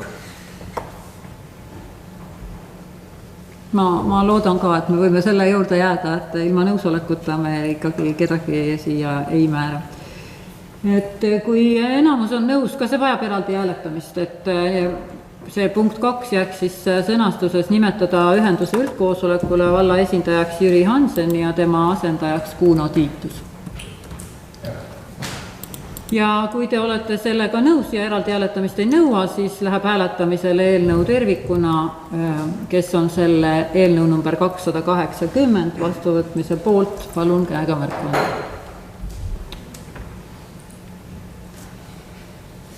Näen 18 kätt, kes on vastu, kes on erapooletu, 19 häält koos, eelnõu on vastu võetud. Päevakorrapunkt number 8. Põhja-Sakala valla munitsipaalkoolides koolilõuna toetuse kasutamine, eelnõu number 281. Teie ette tuleb Kaie. tere, lugupeetud volikogu, Põhja-Sahkala valla munitsipaalkoolides on vaja leida siis ühtne lahendus koolilõuna toetuse kasutamise kohta. Valla ühisvalla tekkimisest on 2,5 aastat möödas, siiani seda eelnõu pole olnud, ma arvan, et nüüd on viimane aeg seda teha meil ja tegelikkuses on vaja ära reguleerida ka see, kui meie õpilased on kaugõppel, et kuidas siis neid toitlustatakse, millised kohustused on siis vallavalitsusel ja millised koolid. Teie ees on eelnõu, kus on täpselt lahti kirjutatud, konkreetselt ära öeldud, kuidas asjaolud toimuvad ja see kaugõppe ajal toimetamine siis on palve, et seda võiks siis tagasiulatuvalt kehtestada alates sellest, kui Eesti Vabariigi valitsuski kuulutas välja eriolukord. Need koolid võisid ise otsustada, kas nad annavad sooja toitu, kas nad annavad toidupakke ja kuidas nad selle kohale transpordivad, kuidas nad selle korraldavad, et see on nende enda teha. Praegu on see nii toimunud ja kui meil edaspidi peaks seda vaja minema, siis meil on selle korraga see ära reguleeritud. See raha kõik tuleb riigieelarvesse, on sihtotstarbeline, selle üle tuleb eraldi arvestust pidada ja siin on ka lahti räägitud, kuidas siis koolid peavad toimima ja aru andma vallavalitsusele, nii et kõik peaks selge olema. Aitäh, Kai. Kas on küsimusi eelnõu osas? Palun. Meil oli komisjonis ka juttu, see oli, et enam-vähem samasugune, kui on nii suure jaani omad, tegelikult mõned asjad on lihtsalt teiste põhimõttest. Näiteks see sama paragrahv 2 lõige 2. Seal me ei räägi üldse ju sellest, et me räägime Põhja-Sahkala valla eelarverahast, et seda ei peaks selles määruses olema. Ma arvan, et volikogu liikmete jaoks võib-olla peagi olema, aga kuna määrused me kehtestame terve valla territooriumil ja seda iga elaniku loeb, et siis tal oleks selge, et see, mis on toidu jaoks vaja, see tuleb riigilt ja see, mis on valmistamise jaoks vaja, see tuleb omavalitsusele. Et see koosneb mitmest komponendist see, et see toit õpilasele lauale saab. Jah, sest ega riigi omab toetus. Ja siis on see, tegelikult on see lõige 3, ma ei arvab, kui koolilõuna toiduainete kulud on riigieelarves ette nähtud päevamaksus ulatuses kaetud. Mis asi on riigieelarves ette nähtud päevamaksus? Seletuskirjas on öeldud 175 eurot. 175 euri on õpilase kohta aastas. See on euro päevas. Jah, ja kui õpilane puudub või seda raha ei kasutata, siis see raha jääb üle ja seda võib siis kool otsustada, mis seda teeb. Siis mulle tegelikult see kaugõppe ei meeldib. Ma tean, kus see kaugõppe tuli, missugusest paberist, et aga jälle, kui see tavavallakodanik loeb, siis kaugõppe on tegelikult ju üks teine mõiste veel. Et on ju olemas kaugõppekeskkond ja et kui seda kuidagi teistpidi teha, et kas või selle eriolukorra, kus lapsed ei ole kontaktõppenud, kuidagi see kaugõppe mõiste selgitades ja elab, mis see tähendab. Aga näiteks, kui ei ole eriolukord ja ei ole hädaolukord, vaid kool ise otsustab, et me teeme sellel päeval või sellel nädalal sellise õppe, et on kaugõppe, siis meil ei ole ju mingit eriolukorda ja hädaolukorda, ei pea selleks olema, kool saab ju ise otsustada. Aga kui sul on täpne ettepanek, palun sõnasta. Mul väga veel tänaseks ei ole tegelikult. See raamat näiteks vaatasin ministeeriumi ATM-i kodulehelt leidnud seal ühtid kaugõpet, seal oli ainus mõiste oli distantsõppe. Distantsõppe, jah. Ei, aga see tuli, ma tean. Et kas me tahame rääkida vene keeles, võõrkeeles, eesti keeles, kuidas me oma dokumente teeme. Kui me tahame eesti keeles teha, siis tegelikult distants on ikka kaugõpe. Okei. Siis veel see toetuse kasutuse arvestus, et see, et iga kuu 10. kuupäevaks tuleks aru anda, see on asi. Mis jaotus? Kellel seda vaja on? Kellel vaja on? Jah. Minul on see eelnõu ära näidatud finantsjuhide Kajale ja Kaja kiitis heaks. Et on väga hea, et hakkavad koolid iga kuu 10. aruanded tegema. Ma arvan, et see on täiesti natuke. Kas peetakse eraldi toetuse kohta? Kaja võtakse. Nii, koolide kaupa.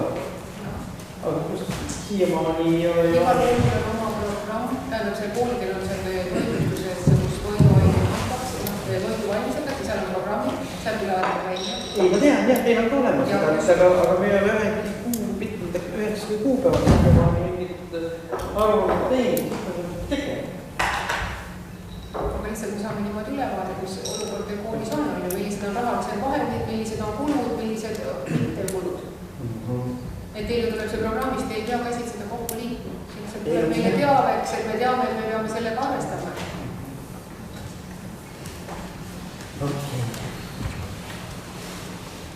Tegelikult on normaalne see, kui nii-öelda vähendada aruandlust tuleb, et võimalikult ise nii-öelda välja võtta programmist. Kõigepealt küsin, kas täna on plaan see vastu või saab ka veel teha arvaks ettele? Seda tänaseks ei teinud, niisama kuulan täna seda. Kuidas teie otsustate? See on komisjoni läbinud, komisjonis ettepanekuid on tulnud. Komisjonis peaks teada mingi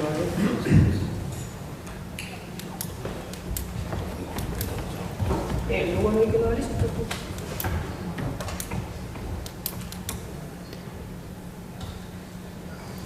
See tagasiulatuv, kas seal on mõtlen praegu siis mingisugused, et sellepärast on kiiresti vaja? Ei, tagasiulatuv on sellepärast, et kuidas me toimisime, selle siin sees ei olnud. Aga kui kannatab, äkki võtame järgmine kord vastu.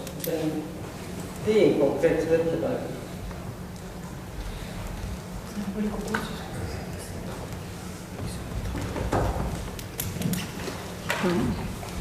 Iseenesest mitte midagi ei juhtu, kui me seda täna vastu ei võta.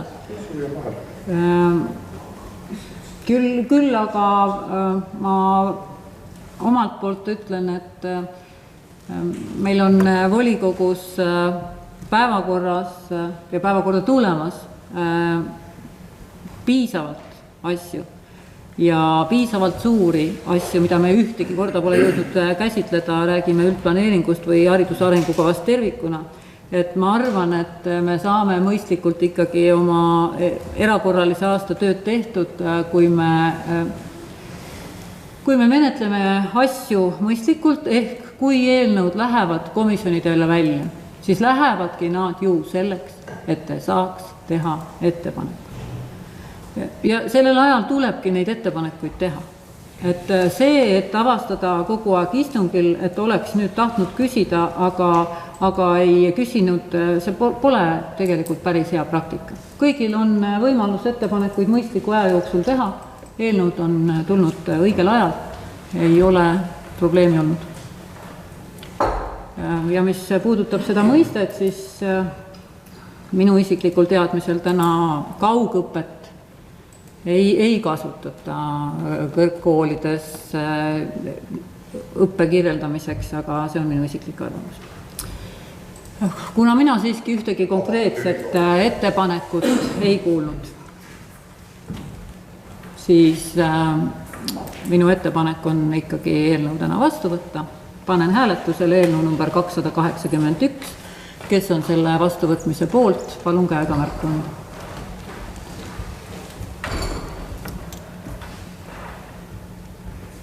14 poolt häält, kes on vastu? 2, kes on erapooletud? 2, 3. Roomeo käsi jäi märkamata, erapooletud oli 3. 17-19, hääled klapivad. Aitäh, eelnõu on sellega vastu võetud. Aitäh, Kaie. Mina võin öelda, et kuni 20. juulil ma olen täiesti majas ja võin minuga tulla arutama siis ja mul selle ükskõik millise teema kohta ettepanekuid teha, et olen valmis teiega läbi rääkima. Aitäh.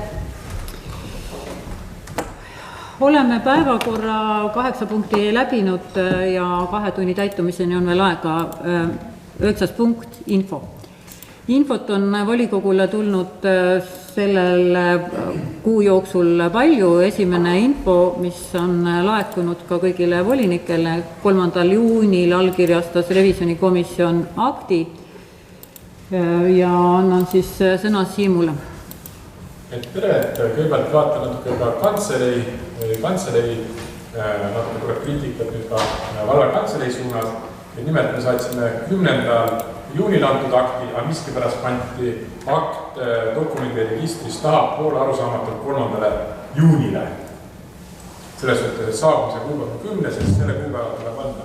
Et mitte nagu tahapoole, et ei oleks kätte saada. Teine asi on see, et ettenägelikult ma saatsin aktive kõigile volikogu liikmetele laiali. Ja huvitav on see, et täna tuli see akt uuesti kõigile volikogu liikmetele laiali. Ja seal aktis on 2 suurt probleemi, et kes on põhjalikult läbi lugenud. Et esimene probleem on selles, et volituste ületamine. Et siin on probleem ka notari vastutus, kes läbi lasi, aga kui on volikogu eelnõus antud mingid kinnistusosas, mingid tehingutingimused, siis neid tehingutingimusi saab arutada volikogu ja ainult volikogu. Avalikus õiguses on lubatud see, mis on lubatud, mitte lubatud see, mis on keelatud.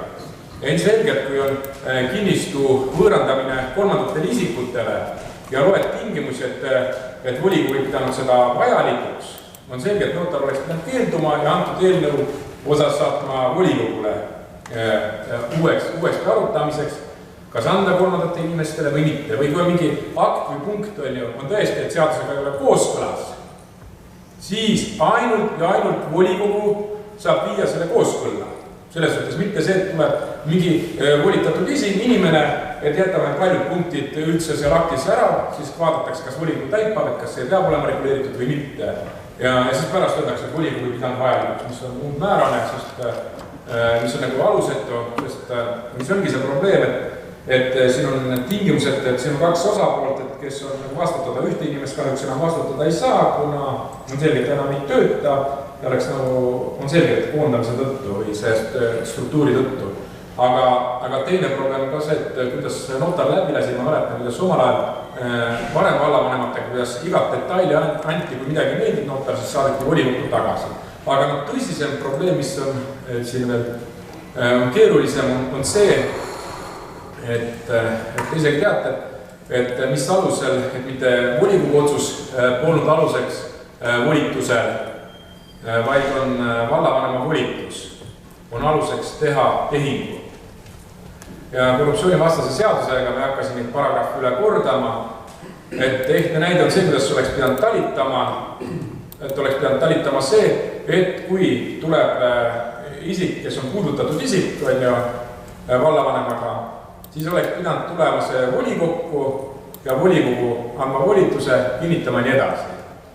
Mitte see, sest on selge, et volitatakse ülalt alla, mitte volitatakse nagu volikogu organit, sest seadus ütleb, et kõrgem organ volitab.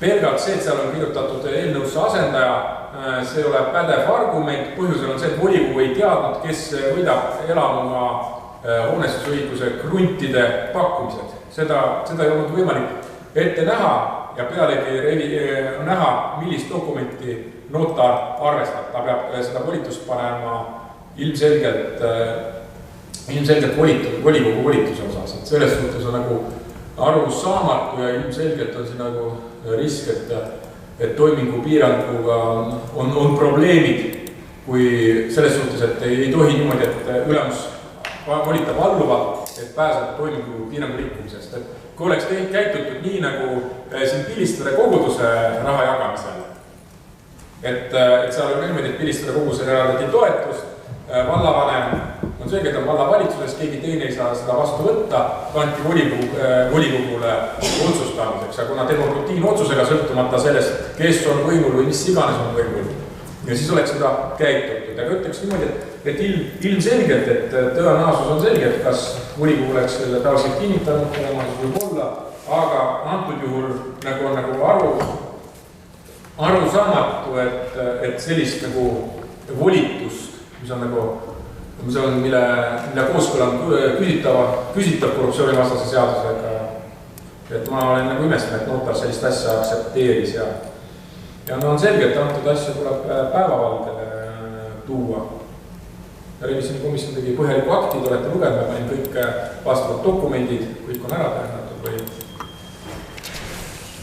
selles suhtes, aga nagu öeldakse, see on meie akt on ju, et see, millist elus akt hakkab elama, seda näitab elu. Vallavalitsus käsitles akti 17. juuni istungil. Ja vallavalitsus võttis selle vist teadmiseks, selline selline revisjonikomisjoni akt on siis koostatud.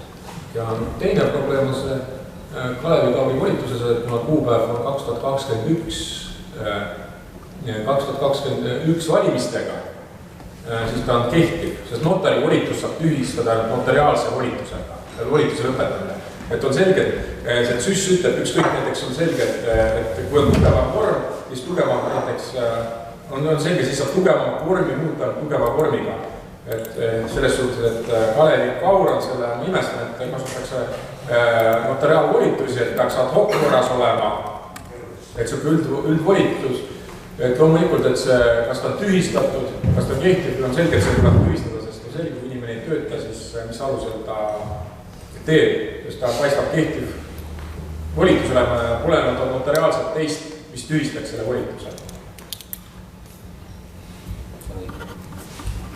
Nii on süssis öeldud, et on selge, kui on kirjalik kokkulepe, siis muudetakse kirjaliku kokkuleppega, mitte suulise kokkuleppe, kui on notariaalne, siis muudetakse notariaalsega. See on süssi üldsätted ja see on nagu meil siin küsitavus, et me ei ole kuskil dokumendiregistris näinud, et seda volitust oleks lõpetanud ja teiseks suhtes on hämming, et taolist nagu volitust anti. Selles suhtes, et volikogu ise volitab iga tehinguga igakordselt. Tegelikult on niimoodi, et volikiri, mida vallavanem annab, siis kellega seda volitab, siis tegelikult notariaalse tehingu saab teha see inimene, siis kui see volikiri on tal käes. Kui Kalev Kaur ära läks, siis see volikiri võetakse tal käest ära ja kui seda volikirja tal käes ei ole, siis ta notaris ühtegi tehingit ilma volikirjata teha ei saa. Notar kontrollib iga tehingu ees, kas volikiri on kehtiv, on tal see olemas. Praegu on kehtiv. Jah, ta selles suhtes on kehtiv, aga tal ei ole seda käes, aga jah. No ta ütle niimoodi, et käes ei ole ta paberil, aga tal on allkirjastatud digitaalselt. Tänapäeval kõik materiaaldokumendid ka Eesti.ees. Selles suhtes. See, kas ta on valla töötaja või mitte, see ei oma selle notariaalkehtluse volikogul mingit tähtsust. Sest ta on notariaalne. Ja ainus, mis saab muuta, lõpetada notariaallepingut saab lõpetada notariaalse. Kaasarvatud volikogu tähtaeg, et see, mis seal volikirja tähtaeg, mis on pandud see tähtaja lõppemise. On ju Kristi?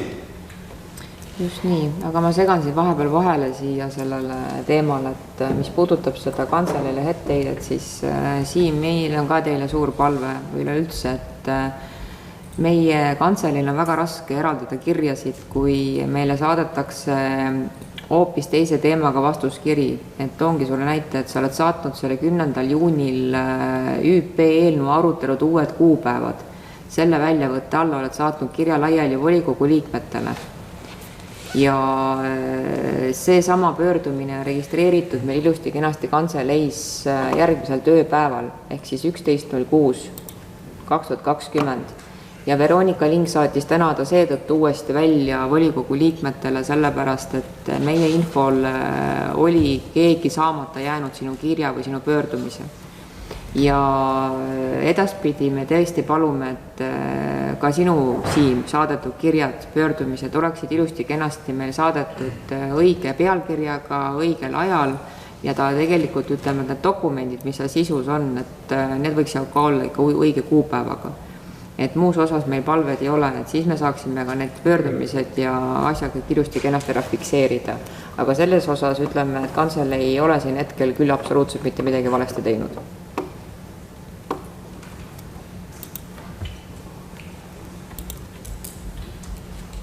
Küsimusi teema osas? Kui ei ole, siis läheme edasi. Järgmine info nii-öelda mitte küll saadetud kogu volikogule on 12. juuni 2020 Tõnu Avasalu arupärimine vallavanemale. Kiire repliika varasemast, et notari osas on räägitud pikalt Justiitsministeeriumiga. Nii, selge. Lähme jälle uuesti edasi, et mitte öelda tagasi. Et Tõnu Avasalu on teinud siis arupärimise vallavanemale Epp Välba töölt vabastamise küsimuses. Arupärimises on ta soovinud kirjalikku vastust ja kirjalikku vastus on läinud 16. juuni 2020. seega ma arvan, et meil ei ole vaja rohkem seda teemat siin käsitleda. Järgmine kiri on Suure-Jaani kooli hoolekogu märgukiri 19. juuni 2020, mille ka kõik volikogu liikmed samal kuupäeval said. Vallavanem on saatnud oma vastuse ja vabandanud 23. juunil 2020 kirjaga ja viidanud oma tervislikule seisukorrale. Ja ma samamoodi arvan, et me ei käsitle seda teemat. Inimese tervislikku seisukorda ilma inimese enda juuresoleku ja loata mina isiklikult ei käsitle. Selles osas, et on tulnud Suure-Jaani kooli põhikooli lõpuakti suhte küsimus, kus vallavanem olevat olnud selgete alkoholilõhnadega. Ja seda nii-öelda küsisid nii õpilased kui ka õpetajad. Kelle käest need õpilased ja õpetajad seda küsisid? Voliniku käest, minu käest. Et miks selline asi juhtus ja kas midagi ette võetakse. Et tegelikult ei olnud selline juhtum, mis leidis aset hoolekoguga esimest korda. Ja teine asi, kas kui hoolekogu koosolekut vallavanem ära sõitis, siis ta oli täpselt sama olukorras ebaadekvaatne ja ta ei oleks tegelikult tohtinud rooli istuda, oleks võinud ka mõni ametnik juhti sellele tähelepanu, et ei saa niimoodi sõita. Absoluutselt oleks võinud juhtida tähelepanu, see kõik oleks võinud olemata olla. Olen täiesti nõus, aga mina ei ole ühegi selle olukorra juures olnud.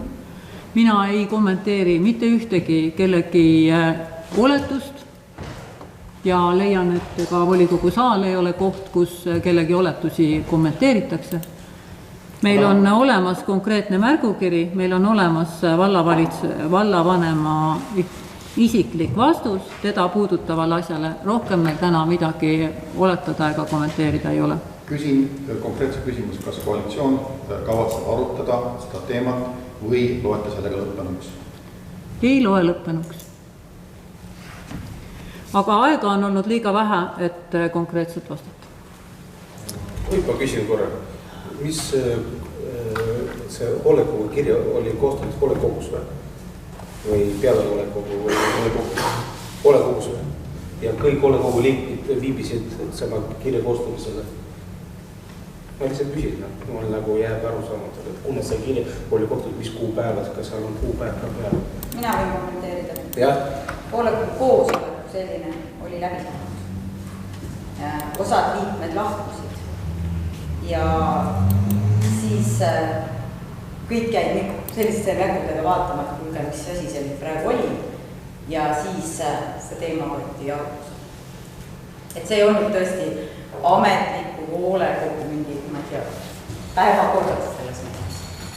Ei, lihtsalt jah, ühed räägivad ühte juttu, teine räägivad teist juttu ja siis ma lihtsalt mõtlen, kuna see nagu oli nagu kiri tehtud. Eks seda juttu saavadki rääkida need, kes olid kohal. Kirjal endal ei ole mitte mingisugust kuupäeva. Meil on ainult kuupäev, millal on kiri edasi saadetud. See kiri on edasi saadetud 19. juunil. Seega koostamise aega mina öelda ei oska. Koostamise aega ei ole kuupäevasel, ei ole kirjas, et ma küsisingi. Kas ta oli peale hoolekogu või hoolekogu sees? Protokoll on olemas, seda protokolli võeti lugeda, see kuupäeva kirja. Aga ma sain aru, siin hoolekogu oli lõppenud. Küsimus on selles praegu, et kui te ütlete, et koalitsioon arutab seda teemat, siis ma arvan, et ei ole mõtet täna tõesti, kui inimest ise kohal ei ole, siis neid asju rohkem arutada. Ma leian sama, et Erman on korralisel puhkusel, tema puhkus kestab 3 nädalat ja selleks, et üldse midagi arutada või hinnangut anda, on kõigepealt vaja rahulikult rääkida inimese endaga, et vastasel korral me küll õigesti ei käitu. Seega ma täna selle diskussiooni tõepoolest lõpetan. Ja 4. info, mis on jõudnud, on täiesti tänane info ja õnneks positiivne info ka vahelduseks. Niivõrd kuivõrd positiivne info, et on tulnud siis ettepanek, mis on adresseeritud ka nii volikogule kui vallavalitsusele. See on ettepanek tunnustamiseks, et Suure-Jaani perearst Maire Kaskpeit lõpetab töö, tema viimane tööpäev on 30. juunil ja nagu ettepaneku esitaja on kirjutanud, siis ta on Suure-Jaanis arstina töötanud alates aastast 1976 ehk 44 aastat ja ettepanek on siis hinnalise kingituse ja tänukirjaga inimest meeles pidada, et käisin täna majas rääkimas, 30. juuni kell 1:30 on tema ametiruumides nii-öelda tema pensionile saatmine ja oodatakse siis nii-öelda ka volikogu seisukohta selles osas. Ma isiklikult ütlesin, et võiks ikkagi olla graveeritud plaadiga, et inimesele jääks tõepoolest mälestus, et vald on teda ja tema panust vääriliselt hinnanud. Just ütleks niimoodi, et see tunnustus on väga oluline, sest arstide suhtes patriotismi hinda. Et ütleks niimoodi, et praegu näiteks toon lihtsa näide Albert Einsteini relatiivsusteoorias, et seal on niimoodi, et kui kaksikõde, üks läheb Soome tööle arstina, teine Eestis on ja.